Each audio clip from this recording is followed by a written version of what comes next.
अरे दलिद्रा कहीं का, अरे खंडवा कहीं भागल जाता, एक साथे खा गईला।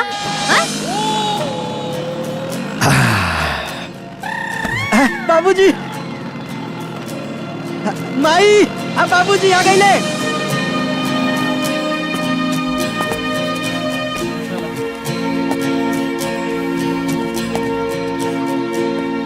बैठा बैठा, ला ला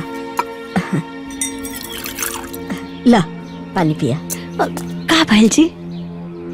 18 लाख रुपया दहेज के डिमांड बा। अरे बाप रे बाप, 18 लाख? हे भगवान, कैसे इतना दहेज हमने के दे पाची? ता आगे का सोचत बानी जी? बस सोचा कुछ सोचे की जरूरत नहीं थे।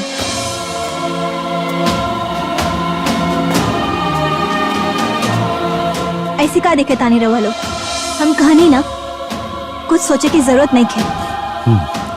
सोचे के तो पड़बे करी बेटी। बाबूजी, हम वो घर में बिल्कुल शादी ना करब जहाँ दहेज रूपी दानों पलट होके।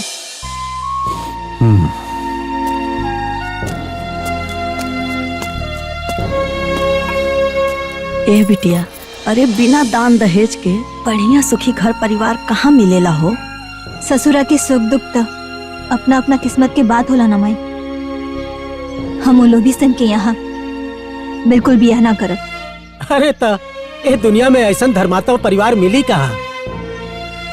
मिली, काहे ना मिली? अरे इतना बड़ा संसार बा, खोजे में हम जी जान लगाते हम।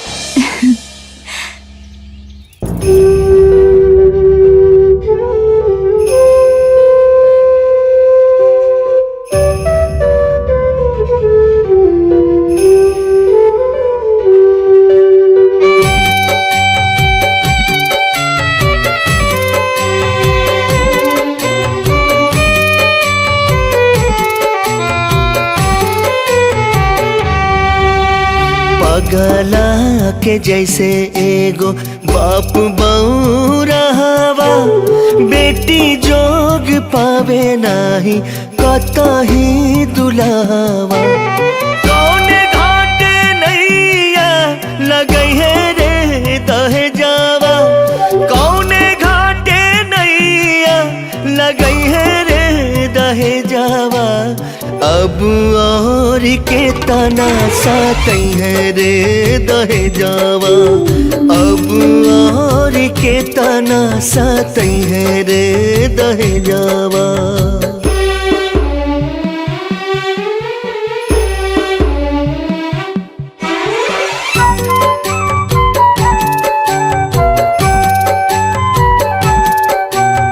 दुनिया में बाप एगो बेटी जान माई के, कौने कौने वर खोजे पगड़ी झुकाई के। दोसर घर सजावे खातिर आपन घर उजाड़ेला, केहू के ना दर्द बूझे आंसू के तनो ढारेला। काबुले जियते जिंदगी मुआइबे रे दहेजावा, जिंदगी मुआइबे रे दहेजावा। अब और के तना सतई है रे दहेजावा, अब और के तना सतई है रे दहेजावा।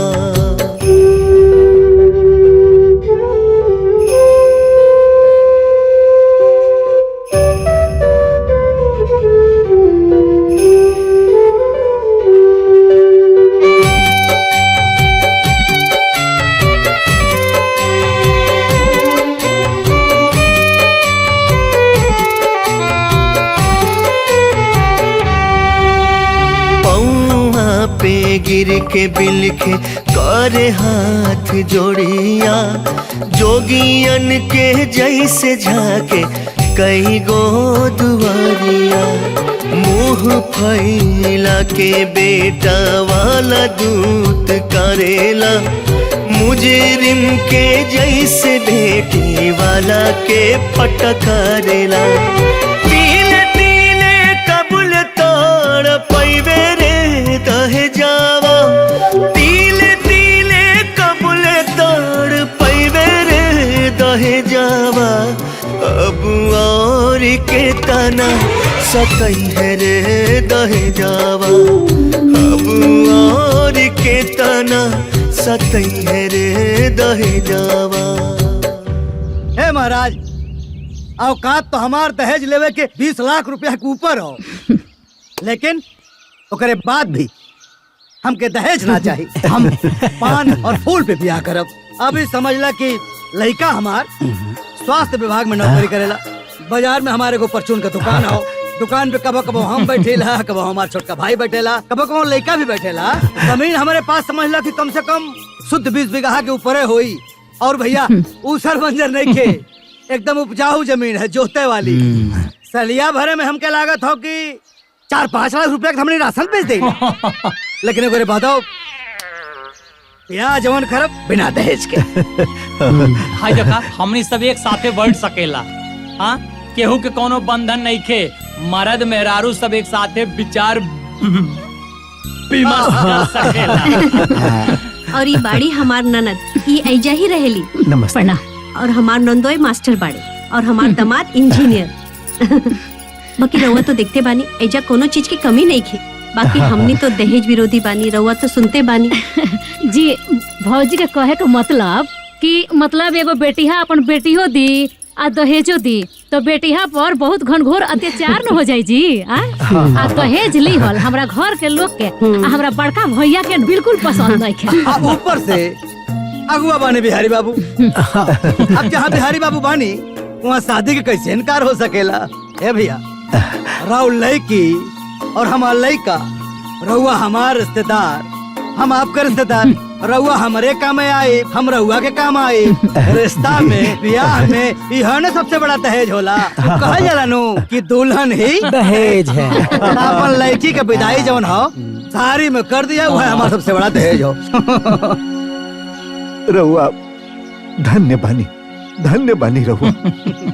हम 50 दुआरे गई नहीं, लेकिन केहू आपके विचार जैसन ना मिलल। अरे ए महाराज, जेकरा लगे कुछ हो ना वो दहेज खातिर भक्का नियन मुंह फाड़ देता। ये बात सही है। और रउआ लगे सब कुछ बा, तब रउआ के दुल्हन चाही, वो बिना दहेज के। सब भगवान की कृपा। हम बहुत खुश बानी। हम हमार बेटिया बहुत भाग्यशाली बिया, बहुत भाग्यशाली। बाकी हमनी के एगो बिनती रहे, हमनी के सारा श्रद्धा पूरा होके के चाहिए। हाँ। अरे जब दहेज में आप 1 रुपया नहीं खिले तो श्रद्धा तो पूरा होके चाहिए। हैं? अरे ना वो कहावत है नु कि लोग अंगुरी पकड़ते पकड़ते पहुंचा पकड़ने लगेला। अरे ना, हम रउआ सबन के सब श्रद्धा पूरा कर। अरे भाई साहब, रउआ श्रद्धा ना भी पूरा करब ना तो हम करवा ले। बाकी रउआ हमरा बेटा के देख ली, बाजारे में ओकर ऑफिस भी बा। जी। वैसे भी लड़की के बाप के लड़की के बियाहे से पहले ओकरा के अरे ना जी, हम पूरा तरह से संतुष्ट बानी। अरे रउआ सबके जितना तारीफ कइल जाओ कमे बा। अरे भाई साहब, बाकी याद रखे श्रद्धा और सत्कार में कोनो कॉम्प्रोमाइज ना होके के चाहिए। अरे ना जी, ना होके। बाकी दुल्हन बिना दहेज के। हम बोली विवेक यही काम करेले। हाँ विवेक। अरे वहाँ के एजा काम करेलन। अच्छा विवेक। हाँ। जी हाँ। ए विवेक भैया, एक आदमी खोजे आज बने रह के।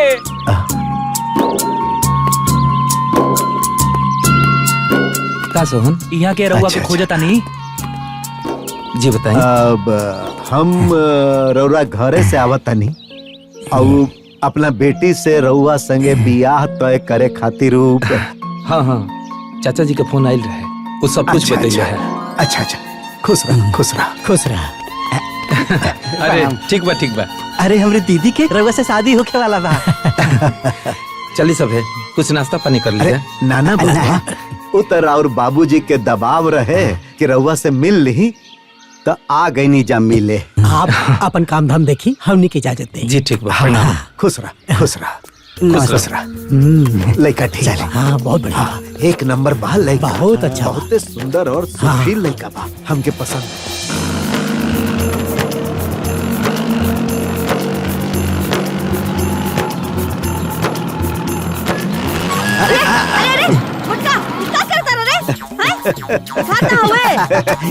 दहेज लाकर नाती कहीं का चढ़ा दिया हमरा ऊपर, मुआ दे बे गलती में। साची हारता। अरे दादा, अरे बाप रे बाप। ए भाई खाना ले आओ जल्दी से, भूख लागल बा। अरे दुल्हन, ये भूखड़ के खाना मत खियाइए पेटुआ के।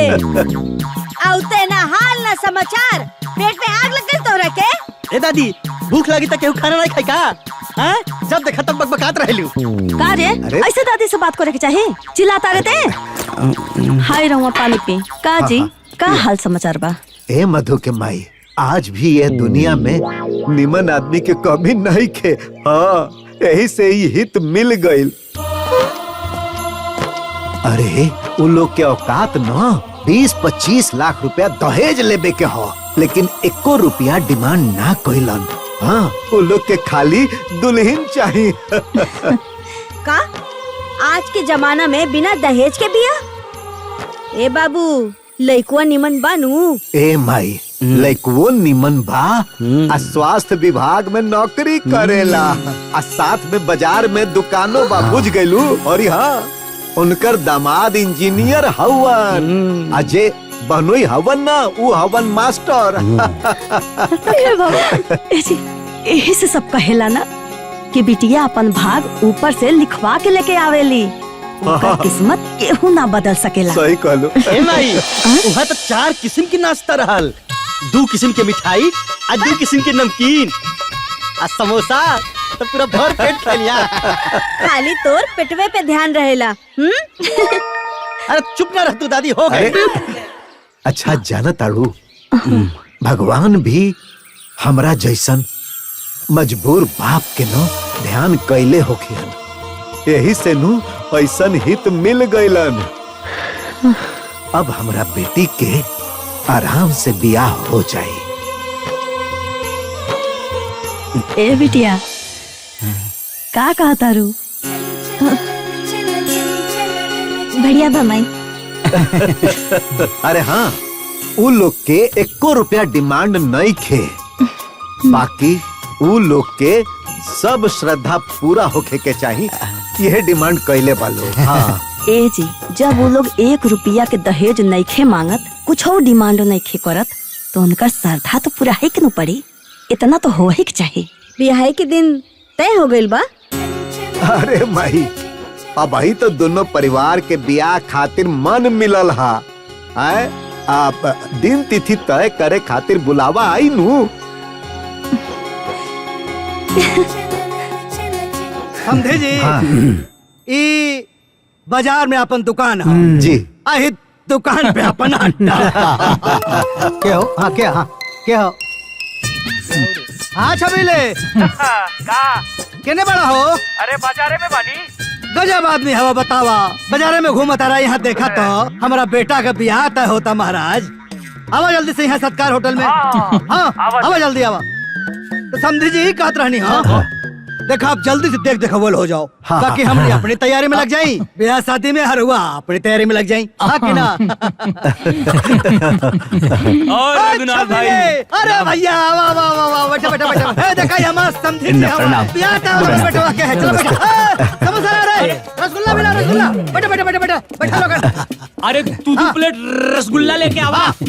छबीला भाई, हाँ भाई, पूछ लो, दहेज 1 पैसा ना लेता नहीं, जबकि हमारा औकात 20 लाख रुपया से लेके ऊपर का हो। जी बिल्कुल। ए भाई उत्तम भाई कहाँ हमारा? बाजारिये में हुए। देखा रोज ही रही है, आज गायब हुए। 1 मिनट, ऐसा मौका में महाराज। का हो उत्तम बाबू? कहाँ बड़ा हो? बाजार में क्या करता रहा? हाँ, ऐसे बा रोज रहा शाम थे। आज गायब हवा देखता रहा इतना खुशी का बात बा। अरे भाई बेटवा का बियाह ते कर रहल बानी, जल्दी से सत्कार होटल में आवा। आवा। वो तो भैया का बहुत लंगोटिया यार हो। बहुत बड़ा आदमी हो, बड़ा पैसा वाला हमें। खा खा लोगन, खा खा खा खा। अरे उत्तम बाबू, अरे भैया कहाँ रह गए? अरे सुन के बहुत खुशी भाई। बैठा बैठा बैठा बैठा बैठा वहीं बैठा। प्रणाम समधी जी, प्रणाम। बैठा बैठा बैठा बैठा बैठा। हाँ महाराज, बैठा बैठा बैठा लोग। ए ले आओ 5 प्लेट रसगुल्ला और समोसा। उत्तम बाबू, ई हमारे जी। समधी जी बियाह तक कर रहल बानी, जाना तानी 20 लाख रुपया से ऊपर के ज्यादा लेवे के दहेज के औकात था हमारा। बाकी एक पैसा नहीं खिले, पूछ लो। लागता इतिहास में नाम लिखा जाए। हाँ भैया खा।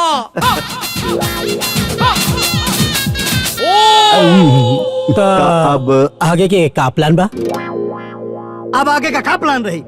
हाँ, अब देखे वाला बात फाइनल हो गए हो। ओकरे बाद दिन धराई। समधी जी रौरे कौनो भी चिंता करे जरूरत नहीं के, अपन बेटा हम रौरे से पुंत कर दे।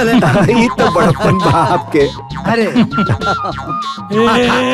समझी जी एक काम करा, गाड़ी टाइम से भेज दिया ताकि हम लोग समय से आ जाए। खाई खाई भैया, मंगवा ला, मंगवा और मंगवा भैया। दो प्लेट और दे। अच्छा समधी जी, हाँ। रवा सबे खाई। हाँ। हम बिल पटा के आवतानी। बिल? हाँ ठीक। हाँ ओके ओके, हाँ ठीक। जी हाँ चला। उत्तम बाबू जी, बराते चले खाओ। हाँ पूरा अच्छा, मेरे बाबू। के साथ चला। कितना पैसा भइल भैया? 5000 रुपया। अरे इतना सा नाश्ता के 5000 बिल क देनी। चाहे तो बिल देख लें। ए माई, अरे 1 मिनट खातिर ना हमार खून सूख गइल रहे। काहे कि अरे 1000 रुपया हमरा लगे रहे। अरे वो तो बिहारी भैया से पैसा लेके इज्जत बचा लेनी। हाँ बाराती बिठौले रहे वो लोग, खाना खाई वो लोग, मिठाई खाई वो लोग, फिर पैसा काहे हमने के भरत? अरे भाई सब करे के पड़ेला। उ लड़का वाला दहेजो तो नहीं खेलेत। दहेज नहीं खिलेत लोग, बाकी खर्चा करावता। ए बेटी, अरे जाए दे। अरे हमनी के लड़की वाला है सन्नू। आ फिर चाय नाश्ता पान बीड़ी में कितना पैसा लागेला? अरे माई, अरे वहाँ के तरस मलाई इतना बढ़िया रहे कि हम ठूस के खा लेनी।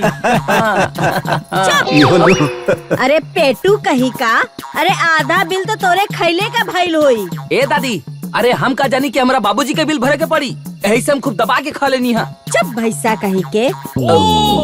अरे जाए दा लोग। बाकी एक बात तो खुशी के हाँ कि अब बेटी के देखा देखी हो जाए। सुनी ना, कल टाइम से गाड़ी भेज दी। कहे से तबे ये वो लोग ना। हाँ अच्छा, अब गाड़ी अभी हमने के भेजे के पड़ी? अरे भैया समझावा अपने बिटिया के। अरे भाई जब लड़का वाला दहेज नहीं खिले तो खर्चा अपना ही न करे पड़े। ए बिहारी भाई जाए दा, बेटी है नू, यही खातिर बाप के मुँहे बोल देलस। आ गए बाबूजी, इली 20,000। दा बेटा, आज के जमाना में आदमी से ज्यादा यही के वैल्यू बा। 5000 चुनिया कमाई से ले ली हैं, काहे कि अलमारी में मात्र 15,000 रुपया रहल। बाकी चल कौनो बात ना, वो गुप्ता जी से ले आके उनका के दे दे। ठीक बा? ठीक बा। हे चल चल हाँ। चल चल चलो चल चलो अम्मा। चलो चलो चलो। ए बाबा का रे माई, काहे उतर गेलिस? तक्का बैठ के उसी आई। हाँ। अरे गाड़ी में ऐसी नहीं खे। कैसी निके? का हो भैया, ई तू कैसन घर में बियाह तो पहला हो? आए हम तो पहला ही जानत रहनी कि हमनी का श्रद्धा पूरा ना होई। ऐसे कैसे श्रद्धा पूरा ना होई? हाँ 1 मिनट, श्रद्धा पूरा ना होई। अब फोन लगाओ तानी ना। हाँ लगाओ फोन।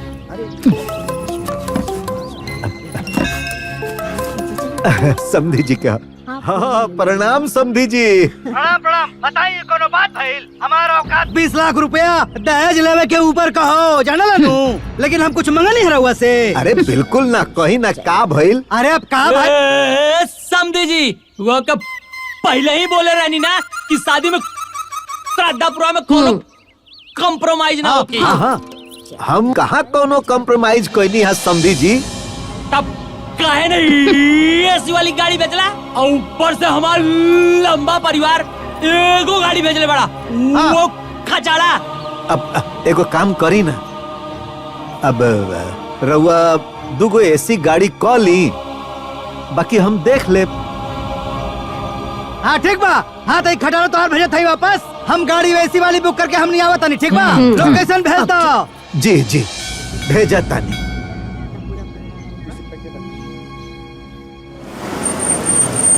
नमस्ते। हाँ चलिए मंदिरिया में। भाई साहब आगे ले। प्रणाम। देखिए आई समधी जी आई। समधी जी कहाँ है सब? यह कौन बात भाई? अब कहाँ भइल समधी जी? हाँ भाई, है हमारा तो से एको पैसा दहेज मंगनी हम। अरे ना ना, हमनी के दहेज ले का औकात बाकी ना। अब बा ना महाराज। तो रउआ काहे हमनी के मुंह पर कारिख पता नहीं आ? एगो तो हमारे इकलौता भतीजा, अब बढ़ानी मारी ओकरो बिया में हमनी के एगो सरथा पूरा नहीं के हो। का भौजी ये सब देख कितना निमन लगा था? कैसे निमन लगे बबनी, हमनी के तो सारा श्रद्धा माटी हो गई। बात मामा, कितना खराब फोटो ही आई। रवा का जानी कहाँ आ गए बानी मुंह दिखाइया करे। सही बात।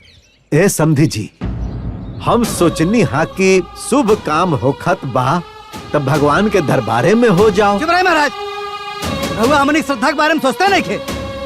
ए भैया, श्रद्धा पुरावे खातिर नु मन में श्रद्धा भी होके के चाहिए। इनकर मुंह देख लगता कि कोनो श्रद्धा पूरा करी है। अब हमरा मन में श्रद्धा बा। अरे एक गो तो बेटी हा हमार। हम रवा लोगन के सब श्रद्धा पूरा करब जा। महाराज कितना श्रद्धा पूरा होता हमनी के सब लौकता। ए भैया, यहाँ के जवन जवन करे करला तन कॉलोनी, अब हमनी के अपन इज्जत बचावे खातिर हमनी के कुछ करे के पड़ी। रहेगा बड़ी। सुना, जवन भाईल तवन भाईल, फटाफट सामान उठावा। चला राजा, पहले सब सारा प्रोग्राम हुई हो। अब भाई साहब सब सामान उठा ली।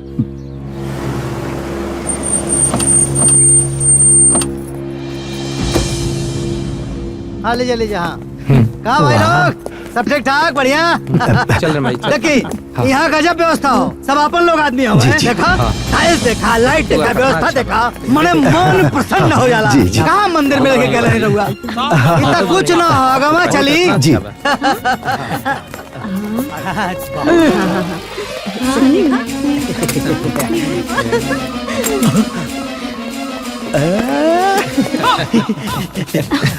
देखो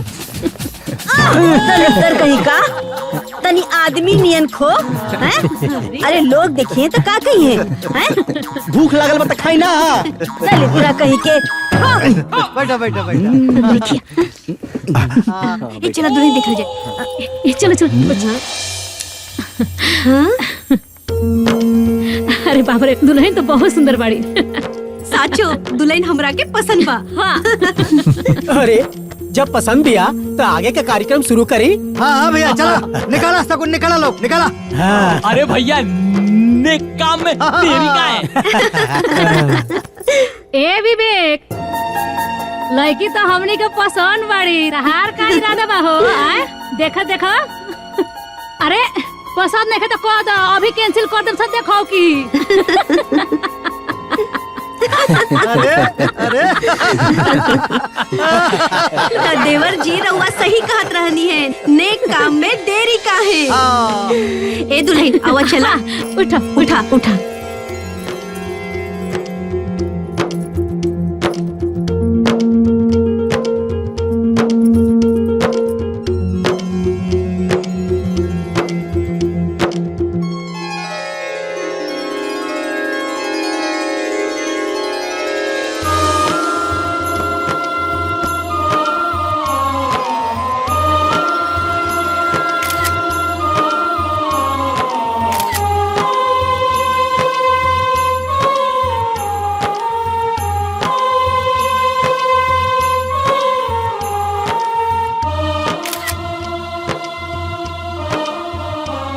समधी जी, ए समधन जी, आज से राउर बेटी हमनी के बेटी पतो तो ना हो गई।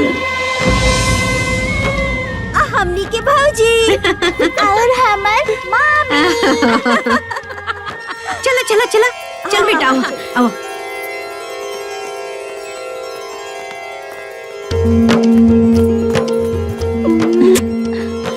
चलो चलो चलो आओ आओ।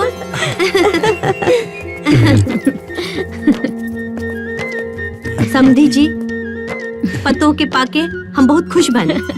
वैसे तो हमारा भैया के 20-25 लाख दहेज लेवे के औकात रहे, लेकिन ओ से कीमती हमनी के पत्तो भेटा गई। अरे तो अगुवाई के कर रहल ह? अरे भाई हाँ, हमेशा टॉप क्लास के रहेला। बंदे जी जी मने ये रिश्ता दिल से दिल का बा। तनिको चिंता मत करियो, दहेज वाला रिश्ता ना हो। सुनली रहुआ हमरा खातिर और हम रहुआ खातिर।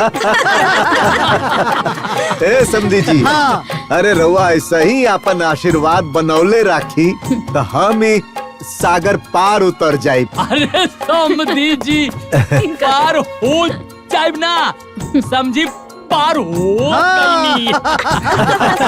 चलो चल। सब बढ़िया से हो गई, यही बात के खुशी बा। हाँ भाई, बाकिर हमरा के तो चिंता भइल रहे कि कैसे होई ई सब। लेकिन बा भगवान तो कितना प्यार से सब निपटा देलो और यही बात के खुशी बा हमरा। बाबूजी हाँ बबुआ, पेमेंट करवा दी। अरे यो हमनी के देवे के पड़ी का? अरे चुप न रहा माई, ये छोट मोट बात में बोले के का बा। हाँ बबुआ कितना भइल? 53,000 रुपए। उतना पैसा जी?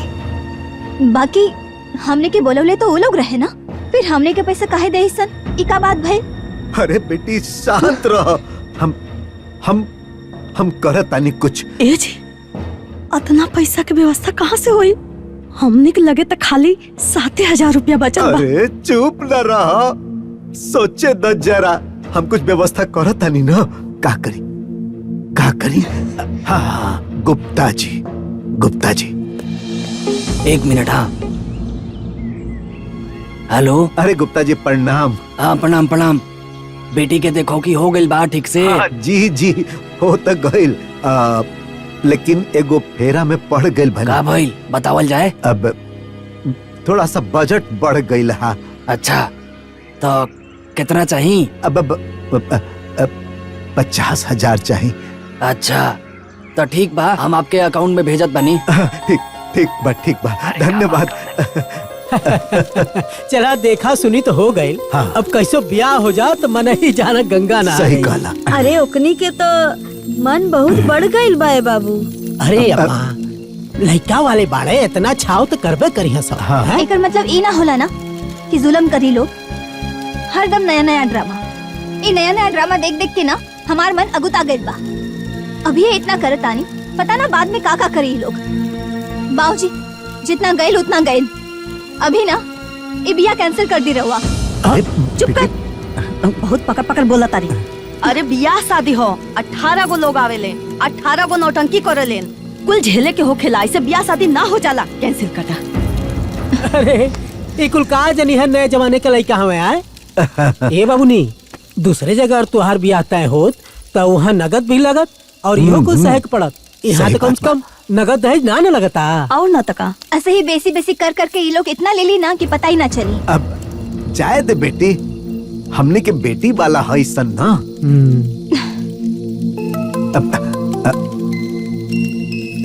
समधी जी के फोन है। उठाई। प्रणाम समधी जी। नमस्ते। अच्छा यही कहत रहनी है कि रहुआ तो जनते नु बानी कि हमारा औकात 20 लाख रुपया के ऊपर दहेज लेवे के बाटे, लेकिन देखी मने हम एको पैसा के डिमांड रहुआ से कहनी ना। नाना महाराज, अब यही से तो हम ई बियाह खातिर हिम्मत कैनी हा। हाँ अरे काहे ना। अच्छा सोने नु, हम ही कहत रहनी है कि मतलब छोटी सी डिमांड रहला।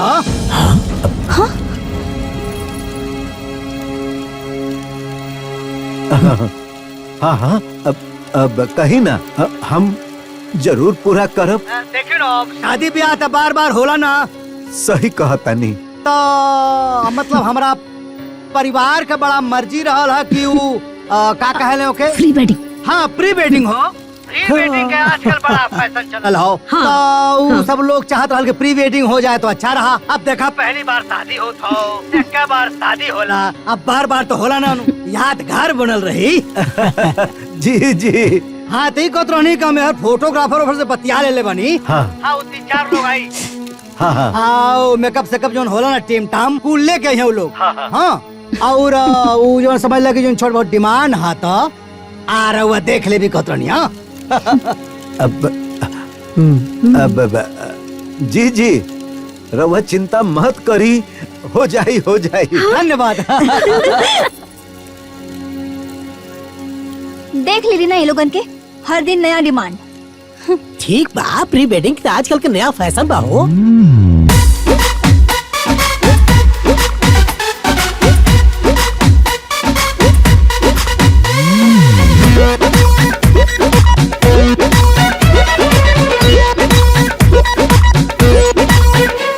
न कोनो शर्म लिहाज बा,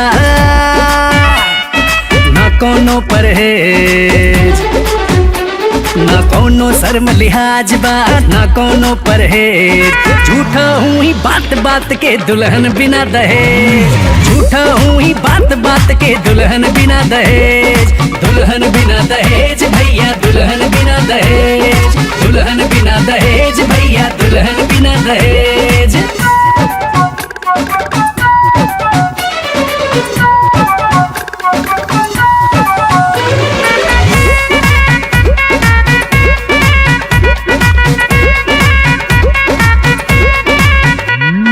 तरह तरह से करे वसूली, आपन पाई पाई कुली। हर तरह तरह से करे वसूली, आपन पाई पाई कुली। खूब बनावे नया बहाना, बेटी वाला के बुझे खजाना।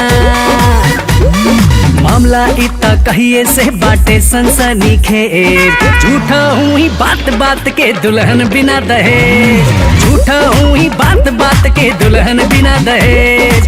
दुल्हन बिना दहेज भैया, दुल्हन बिना दहेज, दुल्हन बिना दहेज भैया, दुल्हन बिना दहेज। कितना भइल? बाबूजी 75,000 रुपया भइल। बाप रे बाप, 75,000? बाबूजी हाँ हाँ जल्दी पेमेंट कर दी। अब बेटा जी हमके थोड़ा सा समय दे दी। उ कहन द कि हमरा बजट से फान गइल बा। 1 मिनट में आवता नहीं। हाँ ठीक बा। देख लिया पैसा ढेर हो गया। 1 मिनट। हेलो। हे गुप्ता जी नमस्कार। नमस्कार नमस्कार। हे गुप्ता जी, आज समधियाना के कपड़ा खरीदवावे आयल रही ना, त कुछ पैसा घट गइल बा। आ रउआ 50,000 भेजवा देब तो। हाँ कोनो बात नहीं के, आप दुकान के स्कैनर भेजी, हम पैसा रउआ के डालत बानी। हाँ जी जी जी, हम तुरंत स्कैनर भेजतानी। धन्यवाद धन्यवाद।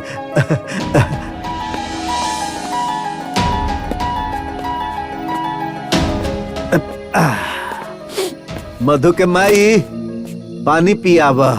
हाँ। अरे ई कैसन हितनाथ बाड़न बाबू, हमरे बेटा के तो सब उजाड़े दी है। बाबूजी वो लोग से कह दे अगर ऐसे ड्रामा करे के बा तो हमने के स्वीकार नहीं खे। अरे कौन बेटी वाला ऐसे बोलेला बेटी? हाँ तो का कहल जाए बताई ना। चुप कर, बहुत बोला तारे। अरे शादी ब्याह के घर हो, 10 तरह के खर्चा होखेला। है ले पानी पी। हाँ अब कितना खर्चा बाकी बची? बारात बुलावे खातिर 8 गो गाड़ी भेजे के पड़ी। हाँ? समियाना ह, बैंड बाजा ह, ऑर्केस्ट्रा भी तो बुक करे के पड़ी ना। अरे इस सब का कितना खर्चा बढ़ जाई सन, हमरा तो कुछ समझे में नहीं खे आवत। ए भाई अब कितना हो खर्चा लागे, व्यवस्था तो कर ही के पड़ी ना।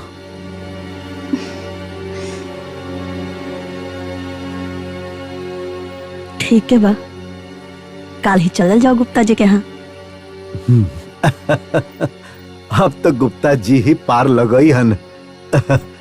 अभी ले 3 लाख हो गइल बा और कितना पैसा चाहिए? अब गुप्ता जी 5 लाख रुपया चाहिए।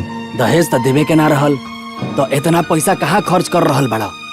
अरे गुप्ता जी रउआ तो जनते बानी लड़की वाला कितना मजबूर होला। इतना पैसा ऐसे कैसे खर्च कर देनी? अब हम जमीन के कागज ले आयल बानी गुप्ता जी।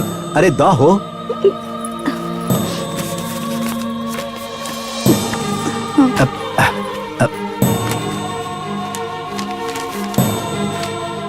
ये देखिए गुप्ता जी। अब हम का कही, पैसा घरे ले जाइबा कि पहुंचवा दही? ए गुप्ता जी लेके जाए उ का न कि हाथ में होके के चाहिए। ए लड्डू के माई, कबाड़ में 5 लाख रुपया रखल बा, ले आवल जाओ। और कौनो जरूरत होके तो बताई जी।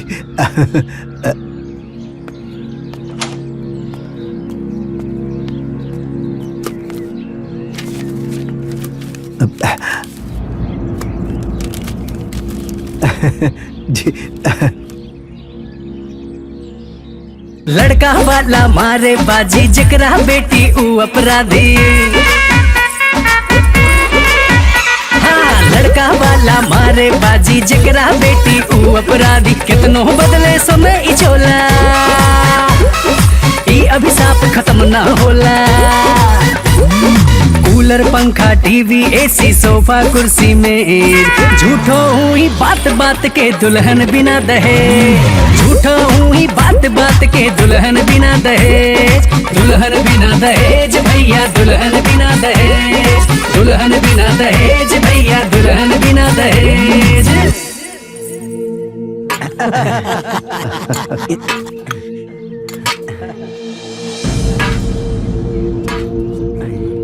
कैमरा बंद कर कैमरा। काजी का हो रहल भी? हाँ? अरे ऐसन का भइल समधी जी? ए महाराज, हमनी स्टील के थरिया में खाइब जाओ। हाँ बतावा, राम कमन जेकर दामाद इंजीनियर हो, जेकर बहनोई मास्टर हो, उस स्टील के थरिया में खाई हो। हाँ? अब देखा, हम कुछ ना जानिला, सबके खातिर पितरिक थरिया मंगाओ। अरे महाराज, पीतर के थरिया कोनो घर में रखल जाला? अरे तो हम हो जाना तानी घरे में ना होला तो बाजार से मंगाई महाराज। ए समधी जी, अब बाजार से ले आवे में समय न लगी, खैला में देर हो जाई जी। हाँ तो कोनो बात ना, टाइम लगी नू। 1 घंटा, 4 घंटा, 5 घंटा हमने इंतजार करता नहीं, मंगाई। एक काम करी, पत्तल में खिला दी। अरे ना ना ना, हम अपन समधी के पत्तल में ना के आई, ये ठीक नानू होई। ना ना मतलब कि हमने के पतले में खा लेता नहीं सा। अरे हुआ थरिया दे दे हो। ऐसे बात नहीं हो महाराज, पत्तले में खा लेता नहीं, पितरी थरिया दे दिया ना ना। पितरी की थरिया मंगाई तब सब खाना खाई। अरे महाराज, कम से कम शांत जाके हमने कहा कि बेटवा के शादी में पितरी के थरिया में खाए रहनी हो। मंगाई मंगाई मंगाई जल्दी मंगाई। समधी जी, ए जी पूरी है ले। अरे ये पूरी रखा बाद में दी है, पहले पैसा द फटाफट, हम पीतर के थरिया मंगाई। पीतर के थरिया? अरे भाई वो लोग के डिमांड है, जल्दी कर, पैसा दो। ए जी पैसा कहाँ बा, कहाँ से देई हम? हे भगवान, अच्छा वो न्योतवा के पैसा दे दो। कैसन बात करता नी जी? वो न्योता के पैसा पे बचिया के हक हक ओके कैसे दे दी हम हो? बाबूजी, हाँ ये लोगन के डिमांड ढेर नहीं क्यों? अरे चाहे दो बेटा, उन लोग के श्रद्धा भी तो पूरा करे के पड़ी नू। अरे कुछ कर रे। अच्छा रुकी, ले ही बचल खुचल तनी से पैसा बचल बा, दे ये देखी मंगवा ली कुछ। हाय ले, ये पैसा लेके जो आज साहू जी के दुकान से थरिया ले आओ। अब मान ले कि कुछ पैसा कम पड़ता न, तो साहू जी से कह दिए कि हम पैसा बाद में दे दे।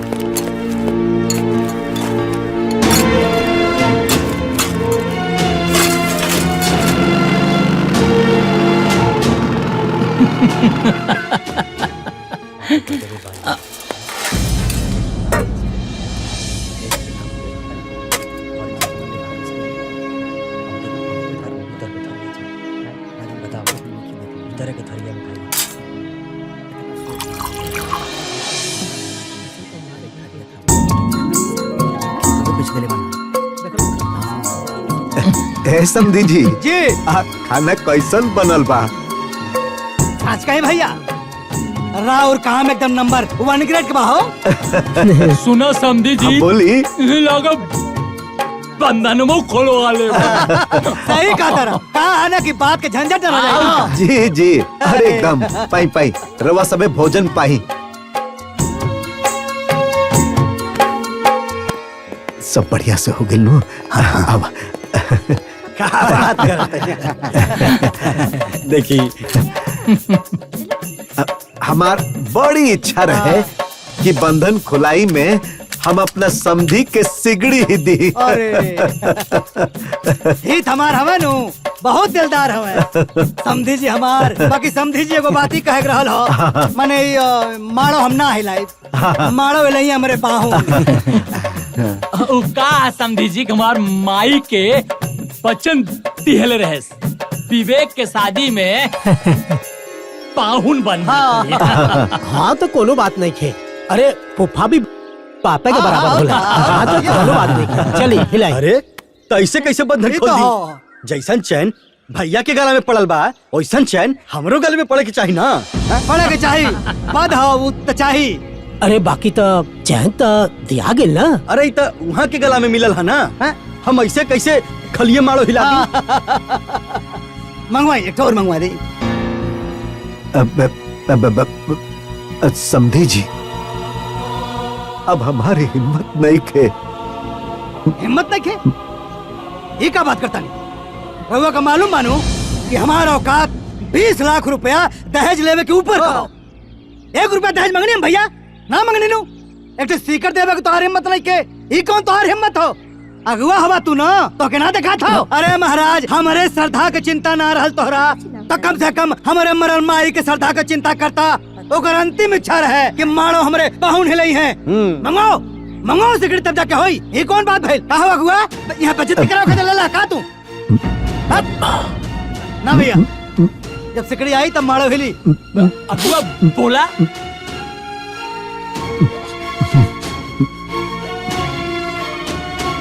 का फर्क है? एक से का हो जाए?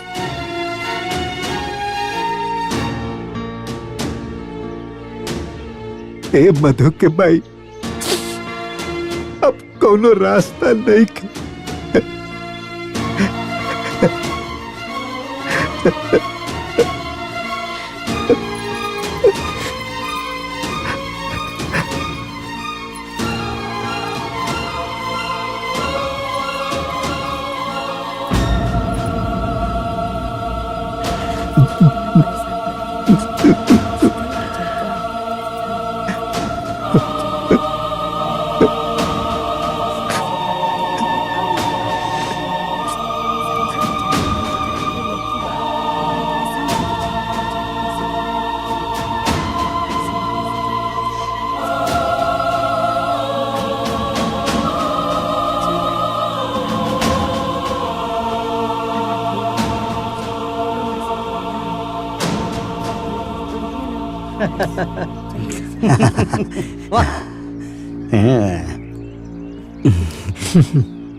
क्या बात है? हम कहा कहत रहनी हाँ? हमरे समधी जी के जवन दिमाग के बत्ती है नु उ जलेला बस खाली थोड़ी देर से जलेला। बाकी हीरा हवे हमार समधी जी। देखा दिल खोल के आशीर्वाद दिया पाहुन। एकदम एकदम अच्छा पहले गले तो मिली। क्या बात है, क्या बात है। चला चला खोला खोला खोला। अरे चिंता मत करी। हाँ बोलो शिव रामचंद्र की जय।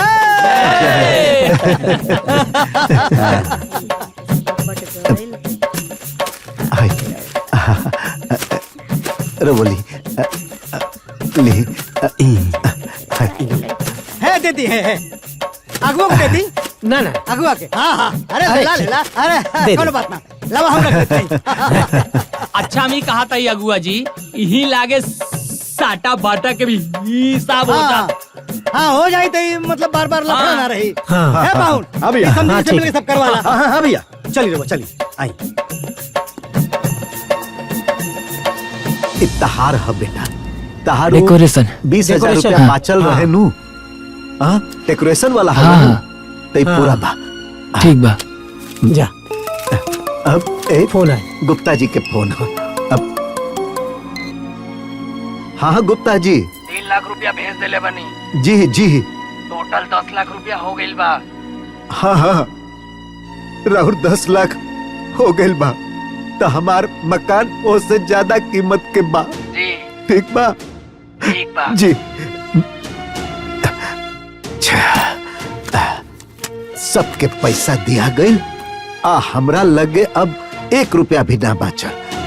चला कम से कम पार तो उतर गया। हाँ हम बाहर देखा थे विदाई विदाई के का होता। ठीक बा हाँ ठीक बा।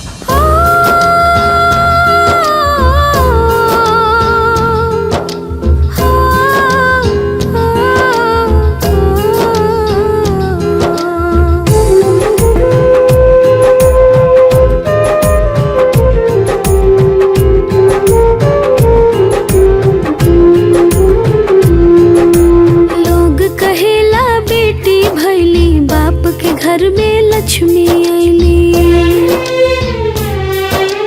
लोग कहेला बेटी भैली बाप के घर में लक्ष्मी आईली। बाप के घर भर गइल हो, बाप के घर भर गइल हो, बाकी है बात सच बाकी आज एगो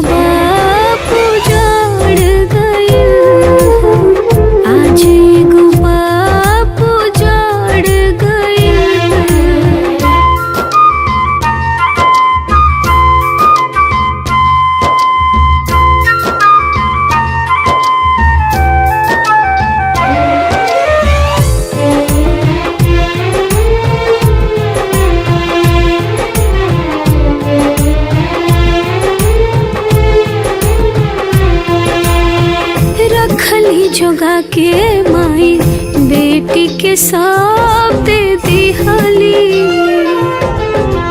बेटी के खुशी खातिर दुख तकलीफ सब लिहली।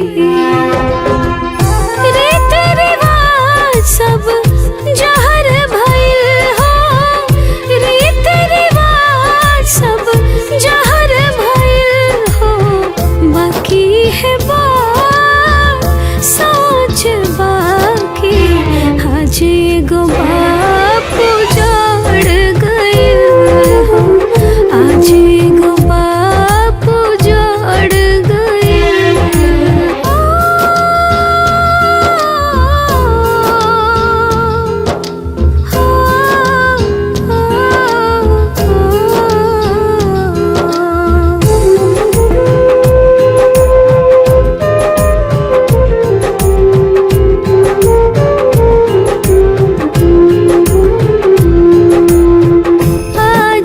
दुनिया ऐसन दहेज के लोभी भइल,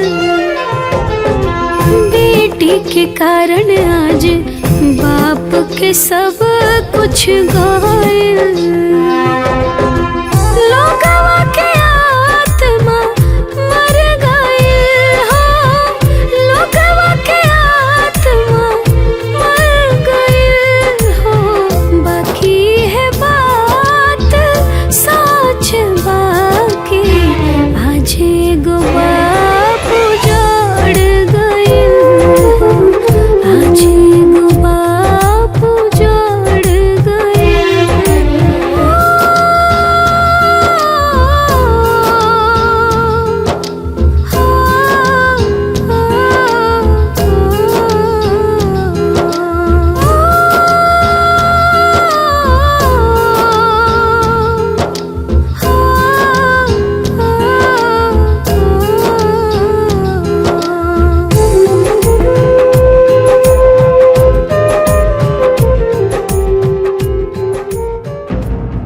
ए जी गुप्ता जी कुछ कहत ना रहने। ओका कहिया पैसा देले रहलन, ओकरा बदला में एक घर आई जमीन उनके मिल गए, हो गए उनकर काम। ए भाई हाय देखबी दीदी के फोन बता।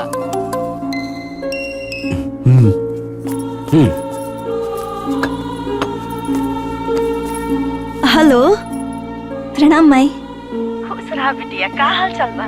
बहुत बढ़िया बानी। तू कैसन बाड़ू और दादी कैसन बाड़ी? हम ठीक बाटी बिटिया। एही बानी। प्रणाम दादी। खुश रहा बिटिया। कैसन बाड़ू दादी? भगवान के कृपा बा। बाबूजी कहाँ बाड़े? ए बिटिया, बाबूजी गए रहने गुप्ता जी के यहाँ, बस अभी तुरंत उते बाड़े। गुप्ता जी के यहाँ काहे? ए बेटी, प्रणाम बाबूजी। खुश रह बेटा। ए बिटिया, हाँ बाबूजी। गुप्ता जी के एक घर आई जमीन लिखे के पड़ गई। काहे? कर्जा बहुत हो गिल रहे बेटी, ना चुका पैनी, यही से ही घर आ जमीन लिख देनी। बाबूजी तो लोग कहाँ रहबा? रहले बेटी, रहले सन। भगवान के बनावल बहुत बड़ दुनिया है। रहले तू निमन घर चल गए ना, हमने के यही में खुश बनी, बहुत खुश बनी बेटा। ना बाबूजी, तो लोग ना हमरा साथे रहब, हम सब साथ में रह बेजा। हाँ। अरे जौना बेटी के कन्यादान क देनी, ओकरा घरे के पानी पियब जा। हाँ? ए बिटिया, तू काहे हमने पे पाप चढ़ावा तारू हो? आज ले जो दुनिया में ना भाई, वो हमने से मत करावा वो बिटिया। ना दादी, आज जौन स्थिति हमारे परिवार के भइल बा, ओकर जिम्मेदार सिर्फ और सिर्फ यह परिवार बा।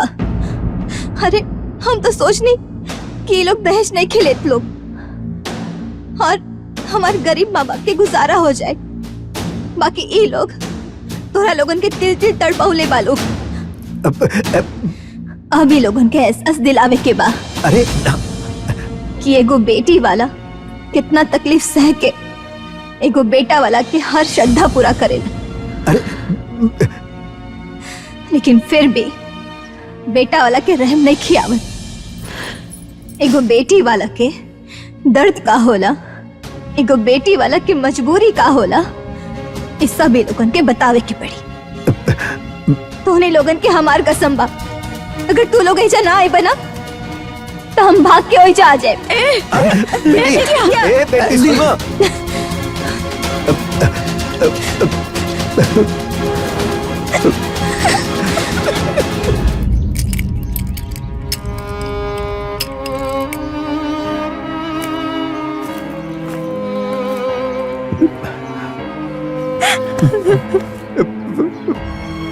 अब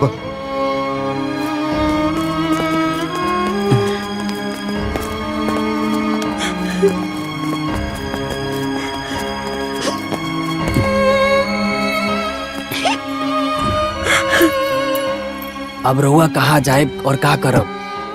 गुप्ता जी, अब तो हम ऊ करब जो आज तक कोनो लड़की के बाप न कैलस। अब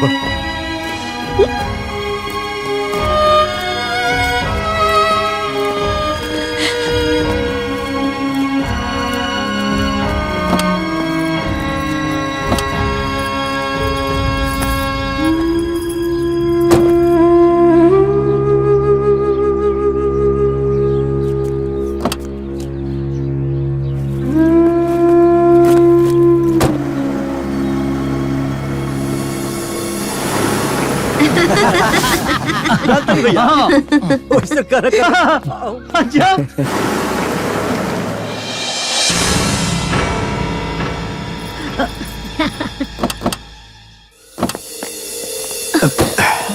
अरे समझे जी। बाबूजी प्रणाम। बाबूजी खुश प्रणाम। रहा, खुश रहा। दादी प्रणाम। खुश रहा, खुश रहा, खुश रहा। अरे समधी आई जी, बाबूजी, आई। अरे ये बताएं, अचानक रहुआ लोग बिना बतौले आ गए लोग, हमारे कोनो खास बात हम समझ नहीं ना बात। ना समधी जी, रउआ कहे नी ना कि चिंता मत करो, आ हम रउआ खातिर बनी आ रउआ हमरा खातिर, तो उहे वादा निभावे के समय आ गइल बा। हम समझनी ना। हम समझावता नहीं से समझे जी। उ का हन समझे जी, जानते बानी रहूंगा कि बिटिया के बियाह में हमार घर दुआर खेत बाड़ी जमीन जायदाद सरबस बिका गई। अब हमार अपन जवान रहल कुल तो खत्म हो गई। बस अब हाई है घर आपस रहूंगे सब ना अपन बचल बानी। यही से हमने सब राउर चरण में आ गई नी। ए विवेक जी ए बेटा ले जा। तरी नहा दो। ठीक बा, आई बाबू, पानी में आई। पिया जा। अच्छा जाता नहीं जी। ए भाई चला। चल चल चल चल चल। हाय माय हाय बाबू लाओ गाड़ी के भाड़ा दे दा। आई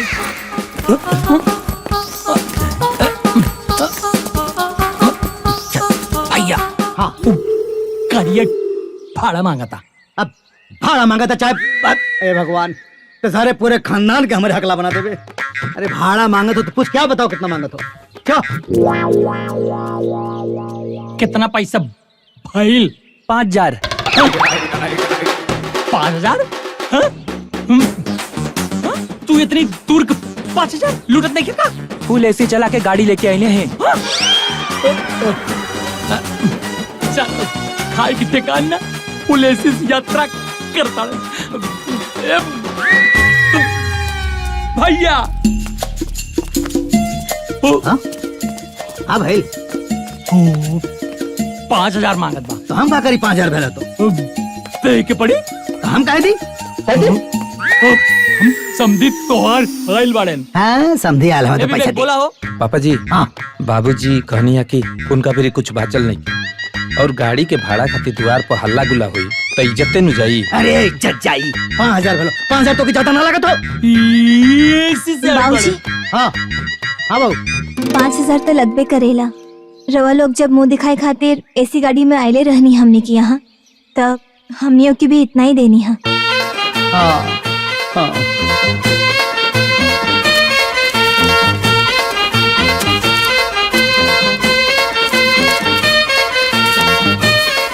ला जाके दा।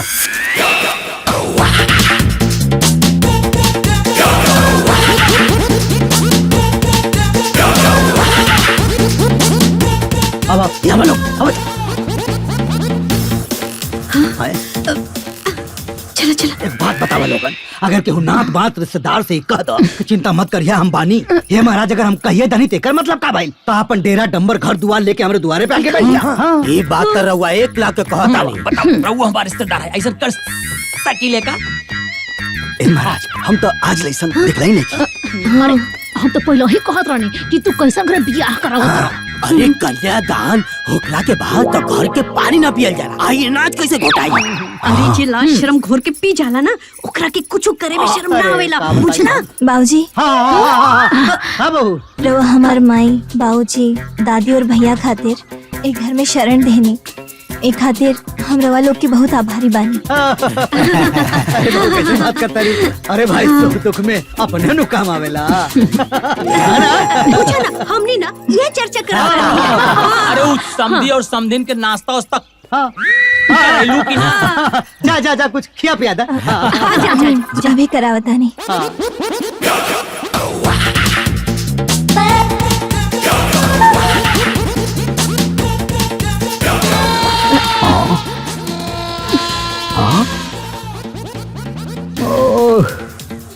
हे विधाता ये बाप रे बाप। मधु जी अरे हमू कहत रहे कि माई बाबूजी आइल बाड़े तो उनका लोग के खाना तो बाहर से मंगाओ के पड़ी ना। कहे जी अरे जे कन्यादान करेला वो बेटी के घरे खाना थोड़े खाला। हमरा हिसाब से जब बेटा के माँ बाप बेटा के ससुराल में खा पी सकीले तो फिर बेटी के माँ बाप बेटी के ससुराल में काहे ना खा पी सकीले। इहो ठीके कहता रू। ठीक बा जा जा खियाओ पियाओ जा जी जा। अब तो बियाह शादी कुल बहुत बढ़िया से निपट गईल। आई बाबूनी सो अब तो चल जाई है अपने घरे। हाँ अब हमार बबनी चल जाइए अपने घरे बाकी हमार ननद ऐजा ही रही है। जा चाय बना के लावा। ए जा। बबुनी, तोहार ससुराल में सास ससुर से पटेला न का? बुआ जी, हमारी दादी ना ऐसे ही मुंह पे सबके बोल देनी, रहो बुरा मत मानी। ए बहन, हमरे बिटिया से खुश बानी नु, बढ़िया से सेवा पानी करता नु। हाँ, अरे हाँ, काहे ना, हमार पूरा घर छान ले बाड़ी, हम बहुत खुश बानी। ए बिटिया, मुंह दिखाई में का मिलल? बहुत कुछ मिलल बा दादी। अच्छा, माँ जी हमरा के सोना के चेन देनी हा, और बाबूजी सोना के अंगूठी देनी हा, चाचा जी सोना के कान की बाली देनी हा, और अच्छा। ननन जी सोना के झाला, और बुआ जी चांदी के पायल देनी हा। ए बबुनी, अरे तोहार मरद के हमार बेटवा बंधन छोड़ाई में सोने का चैन देलस, और वो हमार पतोहू के गले से उतार के, और तू हमरे पोती के चांदी के पायल देलू ह।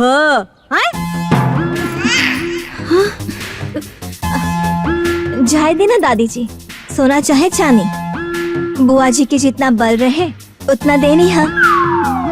यही से कहल जाला कि औकात से ज्यादा ढेर भचर भचर ना कइल जाला। कहो समधन जी, ठीक कहता नीनू। ए समधन जी, अरे बोला ना, ठीक कहता नी। हाँ,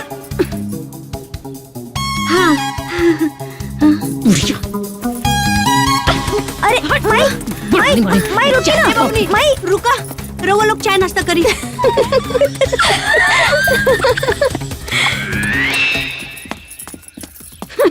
माई, ए बबनी रुका। बाबूनी, अरे बताओ, हित नाल के कौन रहन हो? हाय, कि सबके सामने बेइज्जती करे? जकरा जितना जुर्म मिलल उतना देले बा। बबनी, हमरा के भी खराब लागल है। अच्छा, ऐसे वो बुढ़िया कढ़ावत रसिया आ तू घोटावत रहलू हो। हाँ तो मजबूरी में मम्मी का कहती, पापा तो कहते रहले सोना के बनवावे के, बाकी तू ही ना लगलू है दिमाग लगावे। अयो दादा। हाँ बबनी,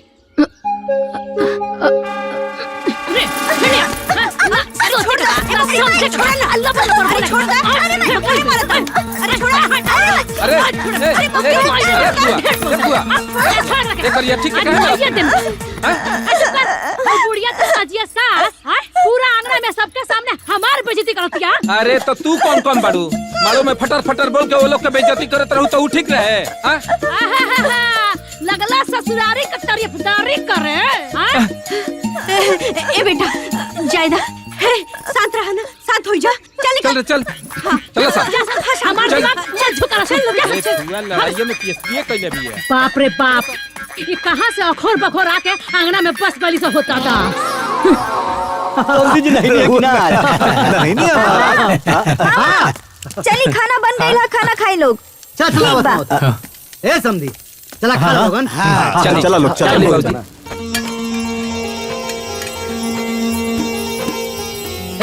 जी पापा जी, बैठाओ। समझी बैठा। हाँ चलिए ना। समझी जी बैठी। बैठो, तुम बैठो। चलिए पापा जी, बैठिए ना। वो बैठो। बैठिए हाँ बैठिए। ए सोनी, बैठिए सब। सोनी। अरे बाप रे। हाँ ए बेटा, तनी खाना ला परोसा। हाँ लाओ तनी पापा। हाँ ला कर। हाँ ला ला ला ला। अरे कर। समझी जी किधर? अरे समझी जी किधर पहले? हमारा किनारे। अरे पगली पहले बाकी लोगों के। अरे ला ला ला ला। एक बात है लेकिन समझी जी, बड़ी नसीब वालन का आंगन होला जवन ऐसन आंगन में हजारन का नजारा लागेला। का जी? हाँ, रौरा कोनो दिक्कत नहीं खेनू? कैसन दिक्कत? अरे उहे गैस वाला। अरे हम तो पत्थर खा के पचा ले। राक्षसी बा।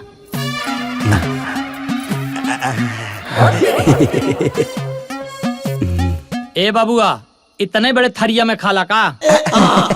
जी चाचा जी, ये थाली में खाए लन। अरे तो कोनो बात ना। खाए दा, चाहे जो थारिया में खा, चाहे ते पेटुए में नू। चला शुरू कर। अरे महाराज, अब पहले रवा शुरू करी ना। अरे रहुआ तो शुरू कर दे ले, अब रहुआ करी। तो शुरू कइल जाओ। बोलो शिव रामचंद्र की जय। हाँ।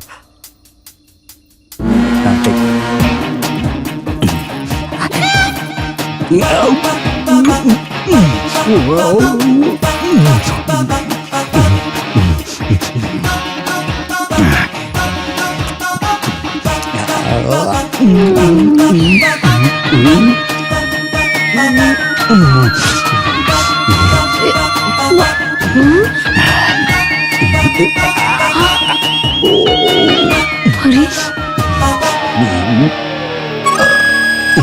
अरे बाप पूरी सब्जी। हाँ ए बेटा, हाँ पापा तेरी पूरी तरकारी और लाओ। ले आओ तनी। हाँ लो लो लो लो। कहाँ से आई? गिरा सब्जी अब ना हो। अरे खा ला खा ला खा ला खा ला।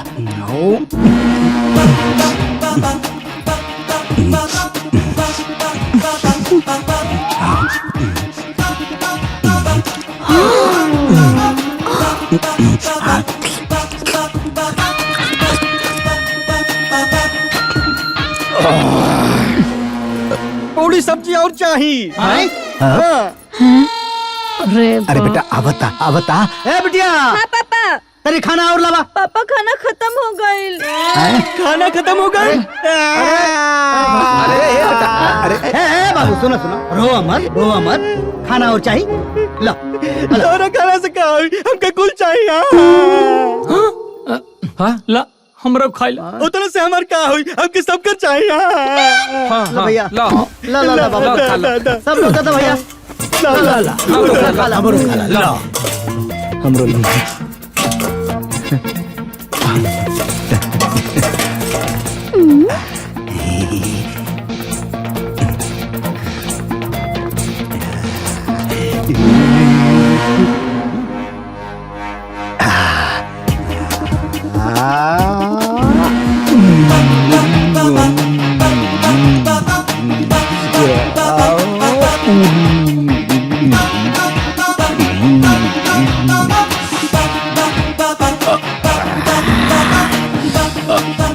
बाबूजी और खाना खाई भा। अरे अरे भूजी अरे हाय ले बेटा हमरो ले। हमार उतने से क्या हुई? का समझे जी, खाना तो खत्म हो गई। समझी जी, अरे हम राउर पूरा बारात के खाना खियानी हा। अरे हुआ हमारे को लड़का के भी खाना ना खिया पौनी। रउआ से ही उम्मीद हमरा के ना रहे।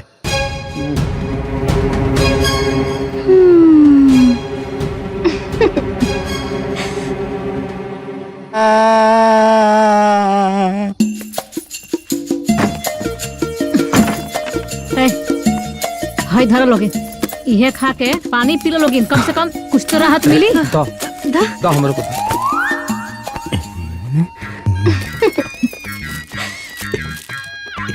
ये कहाँ से बच गए रहे? यहाँ ले जाके देता सारे का ठोस रहे। बतावा, हबर सार खात रहे, आधा नीचे आधा ऊपर, विभत्स दृश्य रहे ससुर। अरे इंसान के काला हाथी हो। हमरा के बुझात रहे कि जैसे ओकरा के कोनो भूत पकड़ ले बा। अरे ए भौजी कोनो भूत नहीं थे, अरे ओकर पूरा खंडोलवा राक्षस बा। और तो सरवा हमनी के उपवास में डाल देलस। उपवास? अरे उपवास छोड़ा, आज पहला दिन है, आगे का हो ओकरे बारे में सोचा।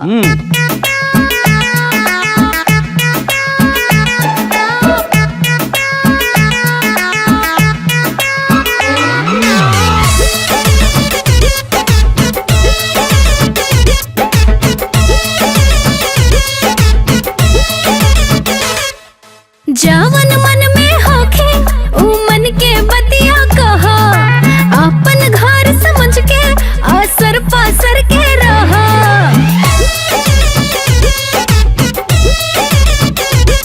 अरे जावन मन में होखे ऊ मन के बतिया कहा, अपन घर समझ के असर पासर के रहा। हित होई हित के उधार करीना, हित होई हित के उधार करीना। ए समाधि जी हमर बेड़ा पार करीना, ए समाधिन जी हमर बेड़ा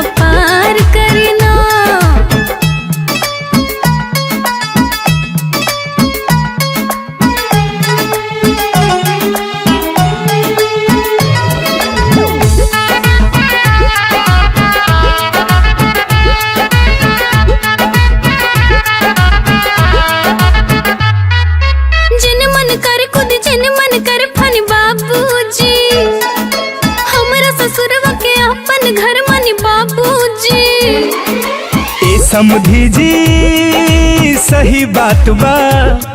अरे हाँ समधी जी बिल्कुल सही बात बा।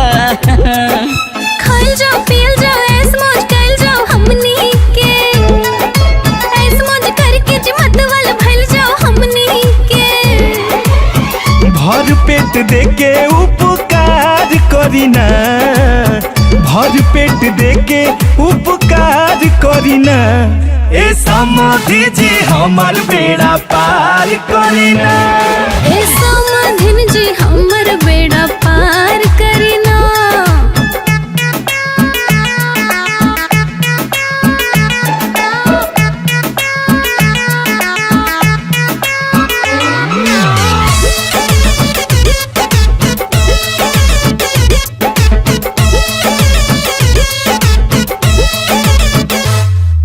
कहल जाओ सुनल जाओ घूमे फिरे चलल जाओ समधी जी।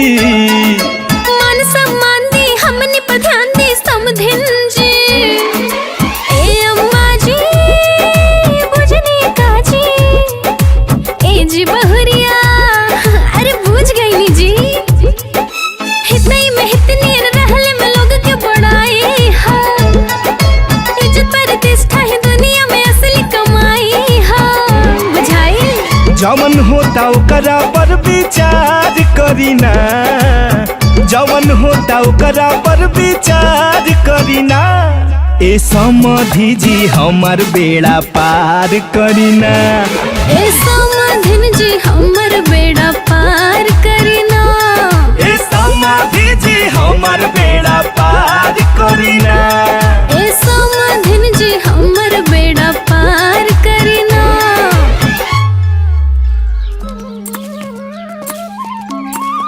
बाबूजी हाई खेतवा जोन जोतल है ये अपन है का? ना ना बाबू। त ए समधी जी हई जौन गेहूं लागल बा बहुत सुंदर लौकत बा। ई खेत त पक्का राउर होई। नहीं यो मारना। अरे त राउर खेत कौन है? ये हम बताओ आओ ये बॉर्डर से लेके बॉर्डर तक है। हई हाय हई खेत, हई खेत राउर हाँ। हे महाराज रउआ तो कहत रहनी ओ हा भैया कि हम साल में 4-5 लाख के गल्ला बेच दे ही ना, ऐसे ही हवा में फेंकत रहनी है का? कौनो बात ना बाबूजी, शादी से पहले हर बेटा लोग अपना आपके राजा दशरथ समझेला। अरे रे रे रे समधी जी, अरे होला होला कौनो बात नहीं समधी जी। शादी ब्याह में थोड़ा बहुत झूठ फूट हो जाएला, अब कौनो बात ना। चली चली चली चली आई चली। आई आई आई आई रौरा के पाके तो हम धन्य हो गए नी। अरे आई आई आई आई आई आई हे समधी जी, हाँ ई उहे होटलिया हनु है जहाँ राउर अड्डा रहे, हाँ। याद बा? अरे पहली बार ही मिलल रहनी हमनी। उहे है वो हमारे परिचित का भैया। तो एगो काम करी नु, बताई। चली पुरान याद ताजा कल जाओ। अरे है ना आवा। चल चल आई बिल्कुल आई आई आई आई जी। इधर राउरे दुकान और राउर अड्डा। हाँ, बैठी ठीक है। बैठी बैठी। ए भैया एक प्लेट में दूधू को गुलाब जामुन आ कचौड़ी ले आवा। ए समझी जी खैला पियला में कोनो कोताही ना होके ना के ना एकदम चाहिए। सवाल ना उठा। खाल पियल दे है ना बाबूजी। अब मालूम बा समझी जी, रौरा से जौन अपनापन मिलेला नु, कसम से मजा आ जाला। चीता के बोलावो तनी। हेलो हेलो चीता कहाँ बाड़ो? अरे यही बाजारे में।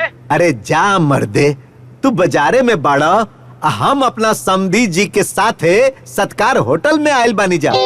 तू मार्केट घुमताड़ का मर्दा, जल्दी आवा। अच्छा आवा तानी आवा आवा आवा। खा बेटा खा, है ले ले ले ले गौरी ले, पकड़ पकड़ पकड़ पकड़। बस खा खा। बढ़िया बा, का स्वाद बा। अरे वाह वाह वाह वाह वाह। ए समधी जी, ये हवे हमार चीता पहलवान। हाँ, देखते हैं। बैठा बैठा बैठा बैठा बाबू। खायल पियल शरीर लागत हो। ए बबुआ, अरे और ही गुलाब जामुन कचौड़ी ले आवा। और हाँ एगो दूगो ना 20 गो रसगुल्ला ले आइहो। अरे चिता ये हमार समधी जी हवन बुझला। हाँ नमस्ते नमस्ते। द भैया ला ला चिता बाबू खा पहलवान ना हुआ। बाप रे बाप।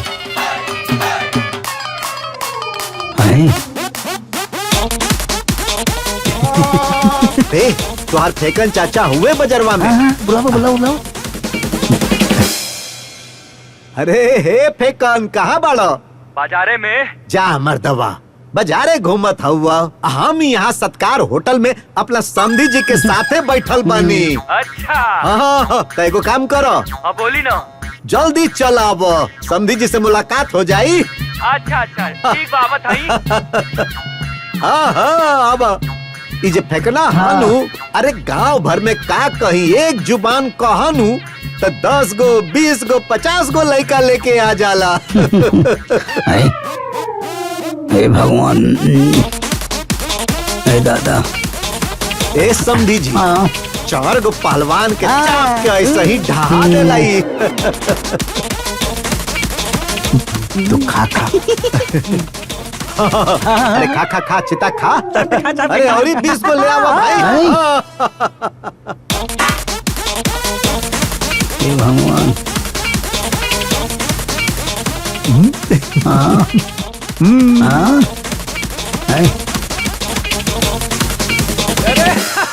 नमस्कार। अरे नमस्कार नमस्ते। समधी जी ये हमारे गांव के लड़का लोग हवन साहब। बैठा लोग। हाँ बैठी। जी। अरे भैया इन लोगन के भी गुलाब जामुन कचौड़ी परोसा। द भाई द गरबा गरम कचौड़ी भेजा। द सबके द भाई द ए भाई अरे ले आवा हमरा चीता के प्लेट में 10 गो औरी डाला। हाँ द इन करा के द। राक्षस है हकारे भैया।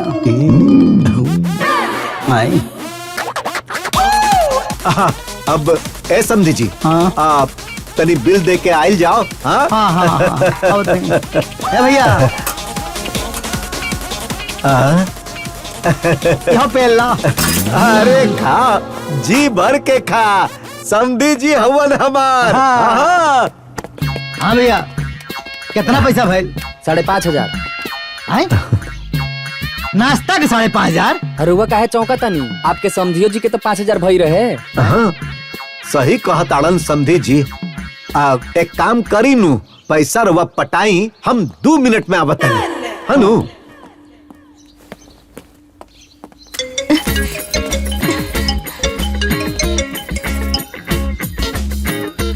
हाँ भाऊजी कैसन दृश्य रहला हो जा। अरे बिटिया नानी याद दिवा देनी हो। बहुत बढ़िया। अरे बिटिया का कहीं पैसा गिनत रहला नानू तो मन एकदम चोखा हो गइल रहे।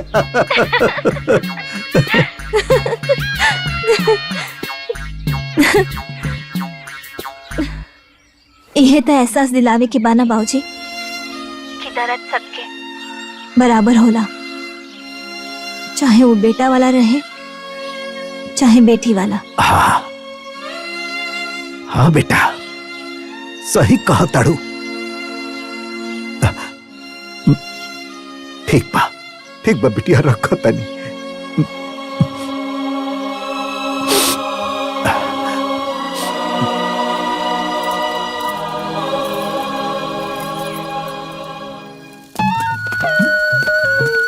हे भैया हाँ चल अगुस बात कर जाए। चल आओ उठा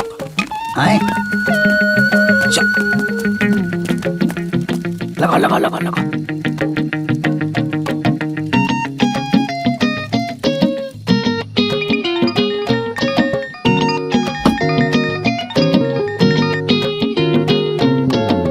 हेलो तू हमरा के मिल जाइबे ना 6 गोली और मारा मार के छेद कर दे भाई। अरे भाई का भइल बा इतना तमतमाइल काहे बाड़ा? अरे मर्दवा एगो बात बताओ वो सारा हमार ही था। हम का ना कहने करे खातिर घर में रखनी इज्जत देनी ऊपर से हमारे अंदर से लेके बाहर तक बेइज्जती करा बता। अरे तहमन हमके काहे फोन कैला हा? ए ई खातिर हम तोरा के हेरा ताई गोली मारे। अरे रह दे, अरे हम बतियावत नहीं, बतियावे दे भाई। हाँ तू एगो बात बतावा, और हम लोगन के घर में रखनी इज्जत कहनी, ओकरे हाथे नियन बेटवा का पेट देखत आवा कैसन बा, खाना खाना खिया के पागल हो गए। और यहाँ हमारा तरफ हाँ हमार घूम घूम के तनी बजती करा बता। बताओ। देखा हम ब्याह करवाए वाले रही ना, इतना तोहर ना है, समझला? ये तो कोनो बात ना भाई भैया। आई बतावा, आखिर तू ही बतावा। तू मेरा हाथ जोड़त रहले, हाँ आई बेरा हमार घूम घूम के बजती करा बता रहे। ये कोनो बात भाई? मर्दवा हैं? हम तुम्हारे बेटा का ब्याह तय करौनी, तोहर कुल श्रद्धा पूरा करौनी, और तू एगो सूट का एगो पैंट शर्ट का कपड़ा तक ना देला और बात करता ला हमसे। रखा फोन। हाँ बराबर करता बा, बात है सर। ए भैया, हाँ इस समधी के ना मार के भगावे के पड़ी ना है। अन्य के घर से बाहर निकाले खातिर कोनो प्लान करे के पड़ी। हम खाली रौरे बारे में सोचत रहिला।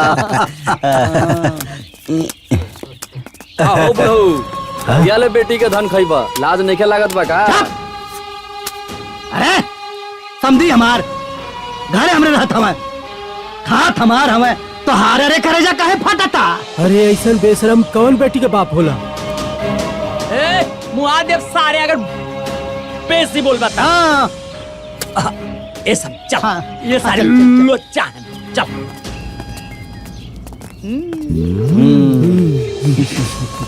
हाँ समझी हमार खात हवे हमार रे। अब आओ।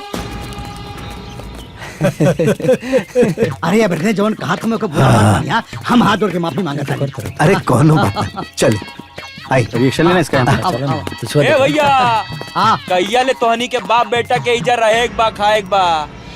रे सारे अगर हमारे समधी जी के कुछ बोलबे तो मारा फाट जाइबा। तोरा सीना में कौन मुंह दर्द है रे? तू अपने समधी के गर्दन में बेशरम के बोर्ड टंगवा दो। अब जाना तुम मारब रे। अरे तू 1 फुट खावा 2 फुट के हो जाइबा। बात किनके पूरा मत। हाँ चल हट। मारा सराव गिरा के तो के। ए बेटी, अब तक गांव वाला लोग भी हमने के ताना मारत ताड़े। हाँ दीदी, अब तो बड़ा लाज लगा था। अब तो पूरा गांव वाले यही कहता ना कि बेटी बहन के घरे कबले बैठ के खाई हंसा। ए बिटिया, तू हमने के यहाँ से चल जाए था, तू होता। अरे हम सबके नाम इतिहास में लिखा जाए। इतिहास में नाम तो जरूर लिखाई माँ, और लोग वो नाम के फक्र से यादो करी। अगर रवा लोग ये लड़ाई से पीछे हट जाए तो हमने के अपना मकसद में कामयाब ना हो पाए। हम देख ले बानी रवा लोग के वो पल पल की तड़प और वो दर्द हमरा दिल से नहीं खींचात। ये लड़ाई वो हर बेटी वाला खातिर बाटे, ताकि फिर कभी केहू के घर ना बिका। रवा लोग हमारे साथ दे। ए बबुनी, केहू कुछ भी कहे, यहाँ से कोई ना हिली। तू चिंता मत कर, तोर जोन मन करे वैसे ही एकनी के तबला बजा। बाकी हम सब यहाँ डटल रहब सब। हाँ दीदी, हम साथे बानी।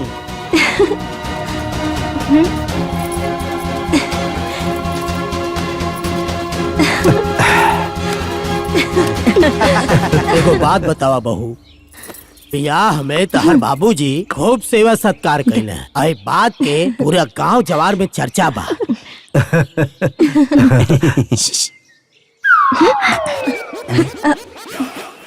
अच्छा बाबूजी, ननन जी के शादी में राव आदर सत्कार ना भय रहे का?